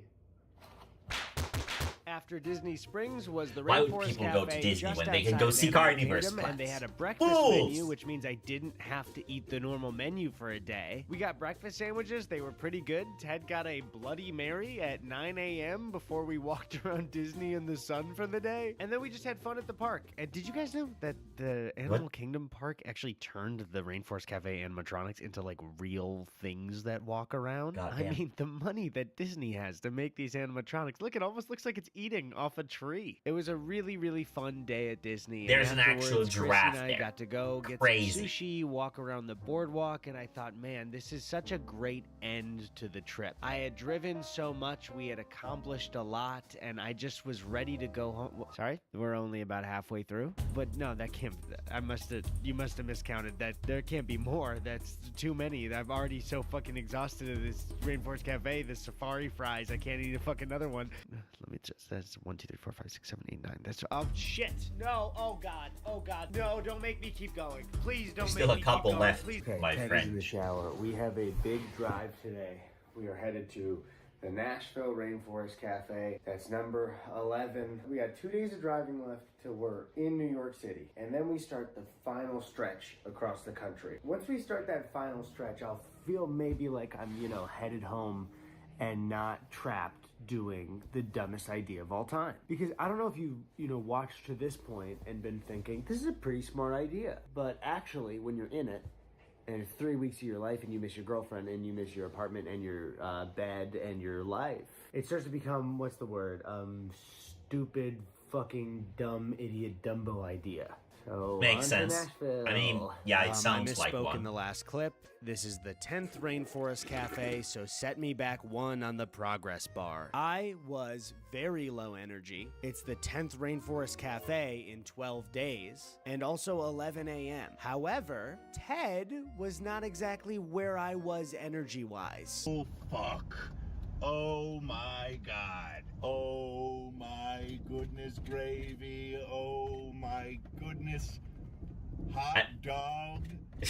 Hot diggity I was gonna dog. say that I'm not sure if he's excited. I could ask the Rainforest or Cafe people to. I guess dunk he was Ted excited. head Good first for in the him. tank and leave him there. Orty Mills was another Mills Rainforest Cafe. The mall looked near identical on Yeah, the true. inside from like 8 other malls we had been to. I lost count. I don't even know where Yeah, I these am malls look anymore. very We had about similar. a couple of minutes to kill, so we went into this Nashville store and tried some hats on. Wow. Howdy, dog. So I got the Turkey Club, which I know is a bit boring to get it again, but I feel like death today from so many Rainforest Cafes, so sandwich. And my turkey club was fine. But before we left, I had something very important to do. Told me I've been cheating on her. You fart with that thing?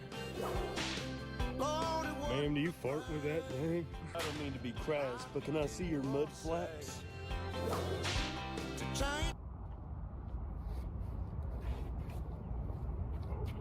Today, Ted and I have our sights on yet another Rainforest Cafe. I got to see this cat at the gas station. However, as you can see, I clearly caught this cat trying to park in a handicap spot. I got this on camera. I would like to press charges against this cat, or at least give him a violation. Yeah, So send we're him on our a way to homeowners Atlantic City, association and bill. something really, really bad happened. As we were driving, we passed over. I wouldn't describe it as a highway bump. You know those bits of the highway where there's a little bit of a guardrail and the pavement goes up like a tiny little bit and then goes back down. We went over it in the truck, and immediately the truck bounced like fucking crazy. Ted suggested we pull over. We pulled over to a service station in the middle of Delaware, and as Ted looked at the truck, he realized that the entire body of the truck was a little bit tilted lopsided. to the left. This does not look good. Now, I don't know a lot about cars or trucks, so as we went back into the welcome center to call AAA, we were both unsure if this was the end of the trip. Yeah, I got. I bet they were secretly hoping that this was the end of the trip. I was driving my truck and we went over a bump in the road, and I'm 90% sure, based on visually looking at it, that the front left shocked, like snapped. So we had to cancel our reservations in Atlantic City and stay the night in Newark, Delaware. So the tow company told Ted that they can only fit one person in a tow truck.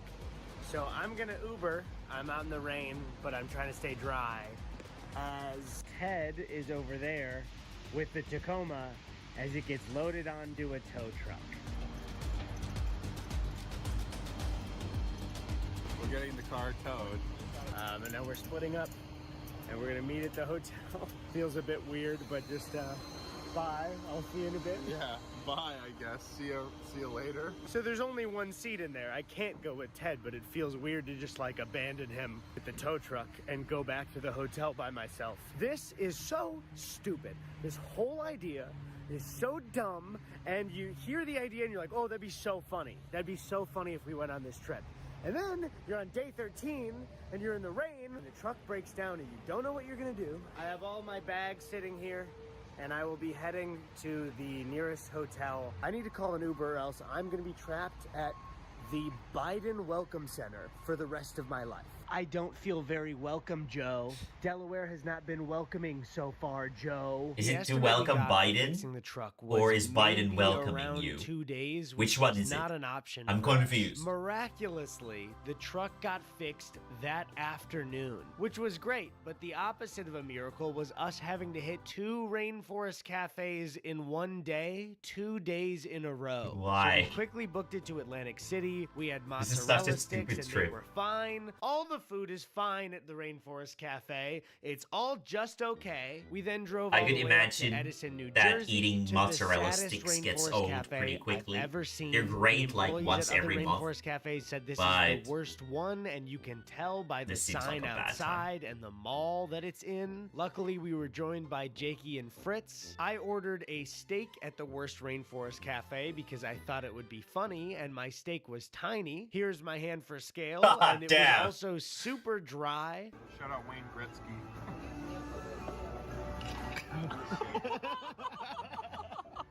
the last little tear said everything, dude. We went back to New York with Jakey and Fritz and had a great time, but got barely any sleep before we had to book it to the Niagara Falls Buffalo Rainforest Cafe. There we had maybe a that should spinach be dip, added to and the it was title. one of the better things we had, but I'm so tired of being here. But at least Ted and I were done for the day and could... Wait, there's another one in Canada across the bridge? That's the Canada one? There's 2 at Niagara Falls? I have to eat another one today? Oh God, we gotta go to Canada now? Why are they so we were close? just denied entry into Canada because we did not have the proper information filled out. It was our fault, but we did it.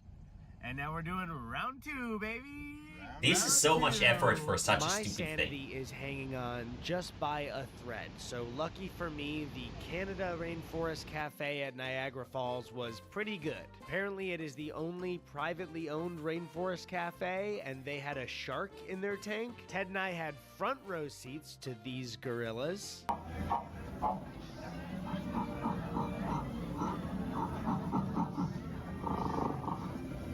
And I got a plate of salmon that was by far the best thing that I've had at the Looks pretty Rainforest good. Cafe. This feels weird coming out of my mouth, but it was a good meal. This salmon was really, really good. It wasn't burnt. They wanted to stress that it wasn't burnt. That was the glaze on the side. But this is by far the #1 thing that I've had, and I don't think anything will top this. So Rainforest Cafe, you did it. You made one good plate of food that I consider to be better than Rainforest Cafe quality. I Will I mean, give it to the Rainforest you know, Cafe company? that's a pretty good No, track record. because this Canada's one is got it, privately I owned, guess. So yeah, it's really the credit goes to, I guess, this one restaurant. Maybe he was. Yes, maybe he was. This is where I started to feel like I was living in Groundhog Day. We drove through more of Canada. We woke up. We drove into Michigan, ate at a Rainforest Cafe. We drove some more. We stayed at my mom's place in Chicago, but had to immediately leave to go to a Rainforest Cafe in Gurnee, Illinois. Oh my God, Oh, you I poor have to babies. go to another one. It's not like this Luckily, was we your were own- joined by my good Oh, like friend, this was Danny like a hell Gonzalez, that you and I was created very for happy to yourself see or him, anything. even though I was not very happy to be back at another Rainforest Cafe What a already. surprise. It's not a cafe in the first You buy place me? anyway. you buy me a souvenir? Yeah, do you want to get one maybe that says Danny? One. You want them? I want this one. I bet there's one that says Danny if you want. They Okay. all say Megan. Sorry, did you say they all say They all Megan? say Megan, and that's what I want. Ted and Danny were having a pretty good time. I listen, I can't do this anymore. I'm so tired of this fucking menu. I got the Korean spicy stir fry. It was okay. The rice was really hard. The chicken was dry. There was way too much sauce at the bottom. And when I went to the bathroom, there were animals there, but my monkey friends weren't there. My monkeys weren't in the bathroom. Do you understand why that's a problem? Look at them. They know I'm having a bad time. They're watching me and laughing. They think I'm a joke. That is a judgmental stare for sure.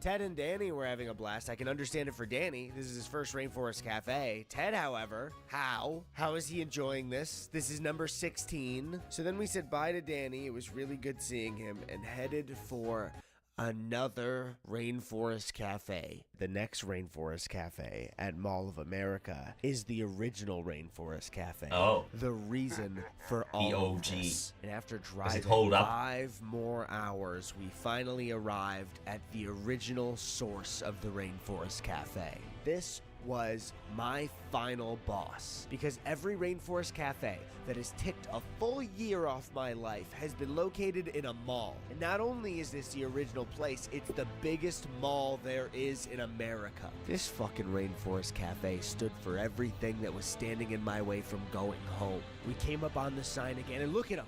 They're laughing at me. Maya, Iggy, Bamba, Cha-Cha, Rio, and Nile. They knew I was forced to eat this damn menu again. Stuff my face with safari fries. To have these fucking mozzarella sticks again because Ted ordered them for the They're not even billionth stretchy, time. though. And speaking of Ted, Those look at can't him. be Look good at him mozzarella enjoying sticks himself. if they're not This is stretchy. the 17th Rainforest Cafe out of 18. How is he not losing his fucking mind? All I can hear is the rainforest. I can hear the elephants when I go to sleep. When I close my eyes, I see them. I see them laughing at me. I can't do another Rainforest Cafe. I just can't fucking do it. Okay, so maybe I got a little carried away yesterday. Rainforest was kind of getting to my head a little bit there, sorry. But I am happy to say that there is only one Rainforest Cafe left that I will ever have to go to again. But it's all the way in Vegas, so Ted and I made the trip I guess across no the Washington country. We saw the Rainforest Jolly Cafe. Green Giant, who was very giant himself, but didn't have his own Jolly Green Giant, if you know what I'm saying. God damn. The man's, he's got no cock and balls. We then drove Sneaky through Steve. Nebraska, through the Rocky Mountains, which was beautiful. We then camped in the desert near Arches National Park, and on the next day, I woke up in the best mood of my life. Today was the final day that I would have to go eat at a Rainforest Cafe, and I even had the pleasure of meeting one of my heroes at the gas station. Oh, Lightning McQueen. Hi, Lightning. Cha. I'm a big fan. So as we arrived to Vegas, I was on top of the world. We got into an Uber and Yeah, headed for most the likely. final Rainforest Cafe. Ted and I decided to celebrate by finally getting the most famous item on the menu, the volcano cake. Watching it arrive to the table was as joyous as I could only assume looking at your child for the first time is. So I got a spoonful ready, and as it hit my mouth, it was very sweet. It was super sweet. But I didn't care, because as I was finishing up, I realized that I was done. It was over. And the only thing left to do was say goodbye to all my pals. Goodbye, Gorilla. Goodbye, Bird. Goodbye, Tracy Tree. Goodbye, Gorilla. Goodbye, Monkey. Goodbye, Gorilla. Goodbye, Gorilla. Stepping out into the super hot Vegas air was one of the best feelings I've ever felt in my life. 3 whole weeks, 18 Rainforest Cafes Sugar checked off Factory. the list. God Ted and I damn. have done the impossible, and I'm assuming we set a world record, but I don't know if there's a record that they were measuring for this, but I'm pretty sure we're the first to do this. So we had an incredible night in Yeah, Vegas. I mean, We ended that night with yeah, a quiet probably. moment in front of the Bellagio fountain, reflecting I don't know on if the that's something journey you we'd would been want to on. put on And your resume, finally, but after sure. 21 days, I'm sure it was they were the time first to one. go home. Home sweet home. Oh, shit. So, I am now back from my journey across the country. And to be honest, even though this bit was very dumb, I'm really proud of what me and Ted have done over the last 3 weeks. We got This to wasn't travel an the achievement. country and see so many amazing parts of it, meet a lot of really cool new people, see family and friends. There was But a I think pistachio. at the It's heart not a of new all of people. this, Why is that the elephant big so thing that shines emancipated? through is the Rainforest Cafe. Not only is the ambiance of every restaurant incredible, but really what it's all about is the food. The Iggy's Piggy sandwich, the Mojo Bones, the Creole mac and cheese. It nourished me on the road trip in ways that I could only describe as food or in my stomach. So I have to thank you, Rainforest Cafe, for being such a friend Those sure are during this adjectives. trip across the country. Because really, you were the best part of all of it. And on that note, I should say that I'm lying. Oh my god, I will never step foot in a Rainforest Cafe ever again. If I have to There we see go. one of those animatronics or eat a safari fry again. The safari fries, they're just fries. You can't just put safari in front of something and make it a new food. It's just a fry. Hooroo. Okay. That sure was a video. Very cool. I don't understand what was the purpose of that visit, but it sure was something. Let's see if this isn't super long. We can watch it. Oh, it's 21 minutes. We can watch this. And we're gonna end for today. I guess we're gonna Hold on a go second. from Safari back What's to that noise? Finland. Is that a... Hello again. Welcome to My Winter Car, a game set in Finland. Finland, one of the countries ever created. It has a brilliant, vibrant culture of drinking, driving vehicles, drinking while driving vehicles, being a little autistic, pissing on the sauna, yummy sausages, rally racing, getting killed by rally race No. 8 million What was lakes, that? What was that fucking... In being a little autistic, pissing in on... Finland we homo. Okay, very cool, very cool. Progressive of that guy, I guess. Don't piss on the sauna stove. What the fuck? That is disgusting. The sauna, yummy sausages, rally racing, getting killed by rally race 8 million lakes, setting off fireworks in your own house, and of course, the brutal, unforgiving winter. The fuck? My Winter Car is the sequel to My Summer Car, a game I have a little bit of experience in. And like My Summer Car, we have a simple goal. Buy a car, build the car, and race the car. How hard could that possibly be?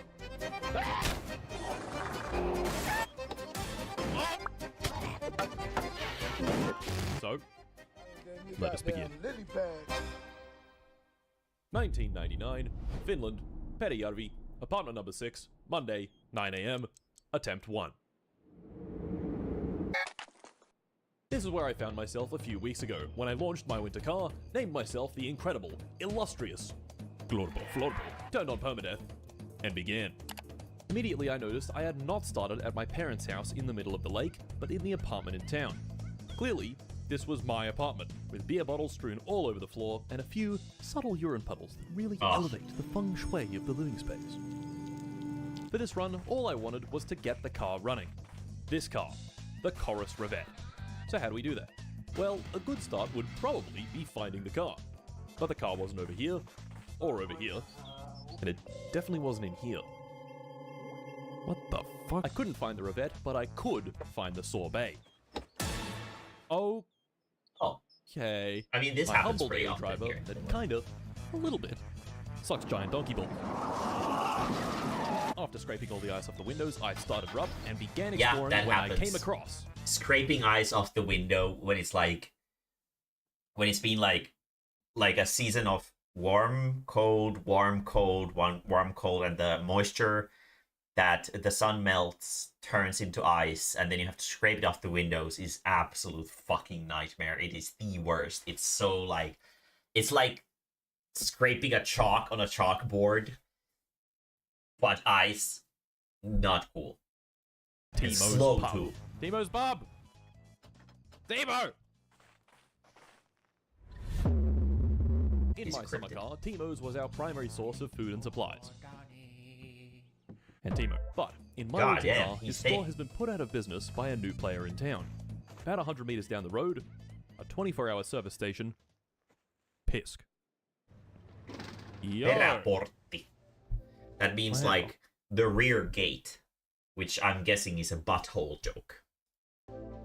Pisk has quite the vibe. Calm music, a big seating area, kids' play equipment with just a little bit of piss on it. Oh yeah, a couple of attendants, one bad day away from ending it all, and this. Arknights Enfield! That's right, fuckers, this video is sponsored by Arknights Enfield, the brand new hit real-time strategy RPG with factory building? Oh, hell yeah! You play as the administrator, the you piss. Shit. Very excited to buy the Chorus Revet. And gambling. Back home, I gave that number a call, and the guy picked up, telling me to come grab the car at his house. Very exciting stuff. So I ran back outside, which was now dark. Shit. Navigating in the dark would probably be a bad idea, because, you know, it's dark. So I tried sleeping through the night, which didn't work because the night is about 18 hours long. Shit. This was also Yeah, I mean, when I fair noticed enough, a new it does. interesting bar in the top It left. does get pretty long Problem over is the simple. winter in here. If I have There beer, is one night no problem. where it's just But if I night have no the beer, whole day. Problem. So a quick trip to But piss just and a couple of an cases of beer later, unexplainable my problem. was solved. But beer makes you piss. So I started uncontrollably pissing all over the floor when I accidentally pissed in the electrical box. Yup, that's dark. Oh god. And fucking died. And with that, Glorbo Florbo had survived for one singular day. Attempt 2. Name myself the Piss Note, pissed on the TV and electrocuted by Dick Hole. Attempt 3. Name myself Kim Il-sung and gather some important data pertaining But do to you do fireworks that and their day? specific I purpose. mean, And attempt 4. Name just myself goes to work, I guess. stripped down, stark naked, meandering off into the endless icy abyss. Yeah. Never to be seen so again. we have far north. When you live far north, there is one day. Here we call it talvipäivän seisaus or kesäpäivän tasaus or whatever. It basically means that there is a day every year that sun never sets. It's during summer, and then in the winter there is a day like I think it's like December, late December or mid-December, something like that, when the sun never rises. So it's just really dark. And the winter time is really, really dark because we are so far north that just because of the rotation of the earth, it just causes it to be so that nights are very long. Usually it starts getting dark, like right now, it starts getting dark around 3 p.m. or 4 p.m. or something. And then it stays dark until the morning. But it's already getting brighter here, so it doesn't get dark that fast anymore. Since summer is getting closer, I guess. Even though it's super solstice, yeah. Even though it's super far still.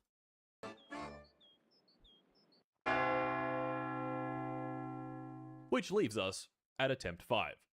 Lock in, fellas. It's car time. For this attempt, I named myself Florbo Glorbo, who bears no affiliation whatsoever to Glorbo Florbo and his regrettable misfortunes. I started this attempt with the usual visit to Pusk, where I bought some sausages and beer and had a quick explore of the highway, when I saw this. Oh my fucking god! Kidnap. Abduct. Okay, let's get him in the back seat. Stop! No, don't do it! With my new friend acquired, it was time to grab that car. So, I drove to my parents' house in the center of the lake, grabbed the tractor, It's very and made my normal way in there. Finland, by the way. Let me turn on the radio.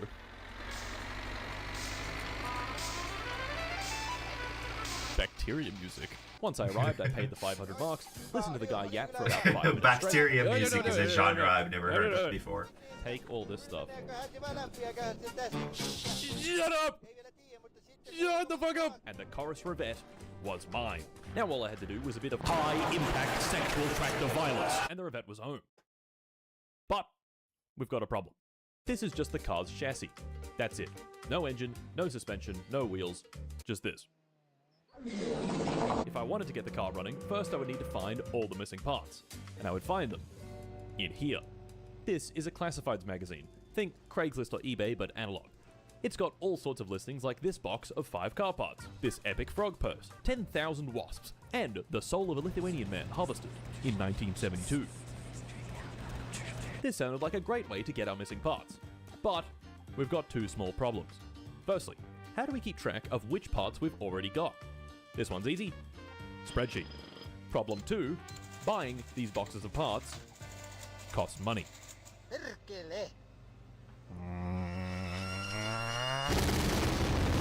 This gave us a new goal. Money. So how do we make money in Mae-mae Car? Well, we do tasks for people, and they pay us. My first money-making endeavor was becoming a mailman and delivering ads. Every few days, I'd receive a stack of ads, selling everything from sausages and beer, all the way up to foot jobs, which I just made up then, they do not sell that. I'd then neatly place those ads into mailboxes, and at the end of the week, collect an absolutely horrendous 136 marks. My second money-making endeavor was becoming the world's shittest like taxi 20 driver. bucks. The job works like this. Once a 20 customer euro. calls, I turn on the meter, speed over to them, pick up the A little customer, bit drive at a comfortable more, pace, but not turn good. off the meter, and collect their payment. More interesting than delivering ads, but it also suffered from one little issue. The pay sucked mega donkey ass.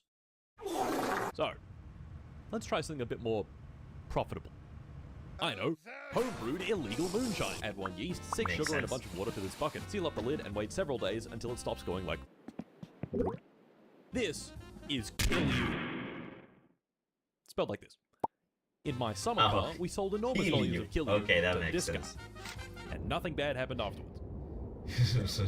In my winter car, he's moved in next door, which is even more convenient for my moonshining. What isn't so convenient is sometimes, at a crisp 3 AM, he wakes the neighborhood up with his earth-shatteringly loud... What is also not so convenient is this. He wants me to drink some of the kill you before he'll buy more. Now, I am a bit of a casual alcoholic, but this man is a ranked, competitive alcoholic. So about 4 bottles of the stuff later, I love how I finished blacked these out. guys look.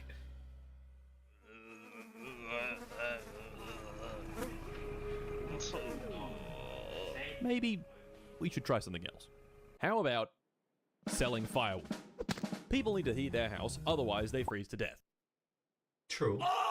Most people happen to think that this is a bad thing, so they're willing to pay quite a lot to have this not happen. In my summer car, this job was decent, but very tedious because every single log had to be manually cut and manually thrown into the trailer. My winter car does away with much of this tedium with this, the log splitter. Back the tractor up to it, attach the drive shaft, crank up the throttle, and feed the hungry machine some tasty logs. Mmm, yummy! About 5 minutes later, the trailer was filled, so I reattached the tractor, made my delivery, and bam, 3,200 bucks. Does this guy ever shut the fuck up? That is more like it. A couple more firewood deliveries and we'd made some serious cash. Enough cash to call up some more numbers in the classifieds and take a whole bunch more part deliveries. Slowly but surely, the spreadsheet was filling out. But we had a new problem. Now that we'd delivered firewood to everyone we could, they didn't need any more. Damn. But they did need their poop sucked. This is the sewage truck. People call up asking for their poop tank to be sucked dry. We drive the truck over, drop in the tube, suck their poop, and they pay us 1,200 marks. Very solid job, but several poop sucks later, the poop truck was now full. In a perfect world, I would deal with the poop responsibly and get it treated at the waste treatment plant. But this is not a perfect world. The cheap option is to take a quick trip to my secret poop spot and dump it there. Well, it would have been the cheap option if some fucking bastard hadn't found my secret poop spot and reported my secret poop spot to the police. What part about secret poop spot do you not understand? Fuck you. Of course, I didn't find out I'd been reported until I got a fine in the mail. For 7,000 marks. Ooh. Well, what do we do? We can't pay off the fine because we don't have enough money, and if I end up in jail, I will piss on the TV and kill myself. We could visit the factory in the outskirts of town and get a job, but I had one last trick up my sleeves. Remember how the taxi sucked mega donkey ass? Well, what if we did a little thing called fraud? The scheme is simple. Step 1. Wait for a valued customer to call our wonderful taxi company. Step 2. Take the call and inform the valued customer that you'll be right there. Step 3. Start the meter. Step 4. Wait. As time goes on, the meter goes up. Fill up your car, have a cigarette, eat a delicious burger, slap away your children's future. Step 5. It's been 2 days and the meter has reached over 10 grand. Congratulations. Step 6. Pick up the customer and take them to their destination. And step 7. Gouge their fucking eyes out with a 10,000 mark taxi fare. He just hands it to me? Thank you and see you later. Print the receipt. There you go. Oh. So, let's get those parts. This is without a doubt the most tedious part of the car building process. I'd buy a classifieds magazine, call up some numbers, wait for them customer to must have been really fucking yap, wasted. and yap a little more, and yap even more, and a bit more, and some more, and still talking, and talking, and talking. The longest I've ever seen was a little over 5 fucking minutes of this guy yapping, brother, just shut the fuck up, please! Once the parts were ordered, I'd do my favorite thing in the world. Wait. And a few hours later, the parts would be mine, and the spreadsheet would look. I love how the drunkards are just animated with physics, because that makes a lot of this. sense. A garage full of bullshit, and a car finally ready to be built. Yeah, Tomorrow. yeah, that's very So true. I smoked That's a the cigarette, duality of old Finnish goes men. off to a deep, deep sleep.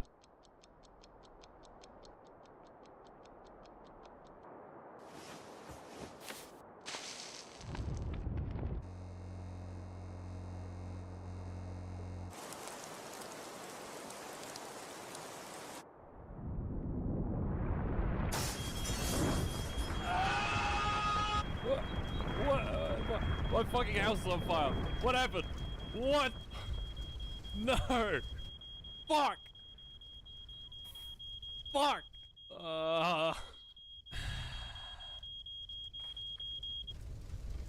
Well, fuck.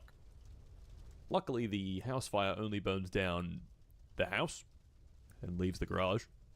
It's just that, you know, the house burns down. So, there's no more house. Well, I guess it's car time. So, after a high-quality depression burger from Pisk, I got to work. First, I built the engine, then the front suspension, the rear suspension, the wheels. I put the engine in, attached the gearbox and drive shaft, put in all that annoying shit in the engine bay. I bolted in the interior, I bolted on the exterior, filled the fluids, wired up everything, and within only a few hours, the car was fully assembled. For once, something was easy in this game. All we had left to do was turn the key and start the car.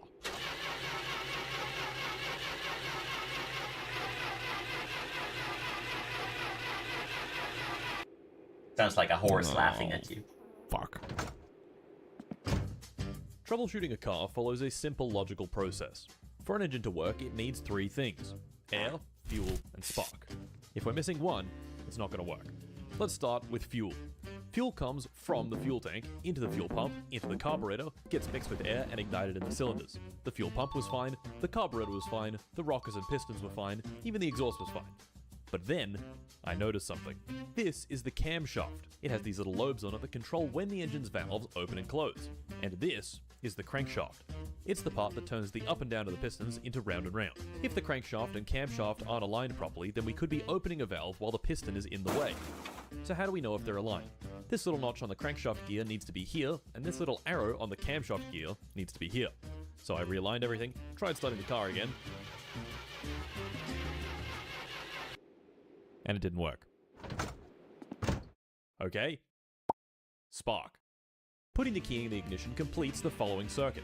Electrical energy, depicted here in the form of gnomes, comes from the battery. The gnomes travel into the ignition coil where the battery's 12 volts is up to several thousand volts. You can think of this as launching the gnomes at high speed. These high-speed gnomes are then sent to the distributor, which controls when the spark plugs generate their sparks. Once the time is right, the high-speed gnomes are allowed to pass through the distributor into one of the spark plugs. Because they're going so fast, they can jump this air gap where they create a hot plasma that ignites the fuel and air mixture. Of course, none of this works if our little electricity gnomes aren't going fast enough. And this is when I found that the ignition coil wasn't wired up. With that fixed, I was confident that this time it would work. And of course, It did not. Alright. Air. Air comes in through the air filter, gets mixed with fuel in the carburetor, and that mix is sucked into the engine and combusted. When you step on the gas in a car, what that's doing is opening this butterfly valve called the throttle. This allows more air to come in, and it's the carburetor's job to spray in the right amount of fuel to make sure it's using all that air. If we have too much fuel, we call the mixture rich, and if we have too much air, we call the mixture lean. Okay. This was where I remembered something very important. This game is not my summer car. It's my winter car, and winter is cold. Cold fuel doesn't vaporize very well, and we need it to vaporize for the combustion to work properly. This means we want the fuel to turn from a liquid into a gas. How do we do that? Well, we consult the humble phase diagram. The horizontal axis is temperature, how hot our gasoline is, and the vertical axis is pressure. If we raise the temperature, say by running the engine, the gasoline vaporizes better. But to run the engine, we've got to start the engine, so that's not going to work. The other way to vaporize it better is to lower the pressure, and that's where this valve in the carburetor comes in. The choke. Think about what's happening when one of our pistons is going down with the intake valve open. It's creating a low pressure zone in the chamber here, which is getting filled by air and fuel. But if we restrict how much air can come in, say by closing the choke, this means that the chamber can't suck as much air in, which means this area is now at a lower pressure. As we can see in the phase diagram, a lower pressure means better vaporization. So, if I pull the choke out, hopefully, it will start. Oh! And it actually did. Let's fucking go. We did it, boys. Yeah! Yes. Yes. Yes. Yes. Yes. Yes. After somewhere around 30 hours of my winter car, I finally had the winter car. Once I threw some sandbags in the back for extra grip, I gave it a proper shakedown, taking it down the ice road at an absolutely incredible 100 k's an hour. Yeah, okay, it's slow, but it works. I think most people just play my winter car and summer car as Finland simulators. Do a staggering. But it's cool that it actually has this on the highway. It wasn't to it particularly that is impressive, actually but like it a did game. Complete a lap. We had done it. The goal had been reached. We had bought a car, found all of its parts, assembled it, and against all odds, it actually worked. So I started heading back home, again over the ice, when it all came apart. Oh shit. Oh fuck. Where's the truth? Turn off.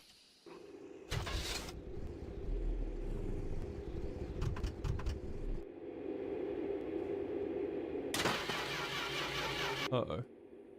Just broke. Yeah, this is not a good place to have a broken car in. This is a bit of a pickle. My car was not working. I'd foolishly forgotten my winter coat at home. It was dark. Uh-oh. And I had a problem. Uh-oh. I've been digitally brightening a lot of this video so you can actually see the game. But this is not what I was seeing. I was seeing this. It's usually even darker in Finland overnight. But the cold didn't get me. No. It wasn't the cold. It was no beer. Makes sense.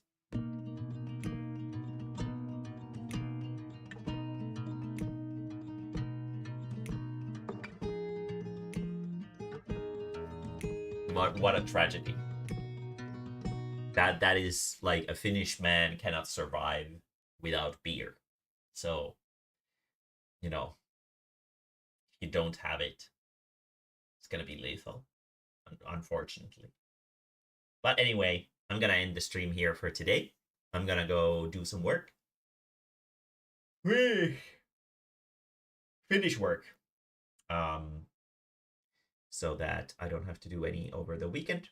If you have something you want me to stream tomorrow, let me know. If not, then maybe no stream.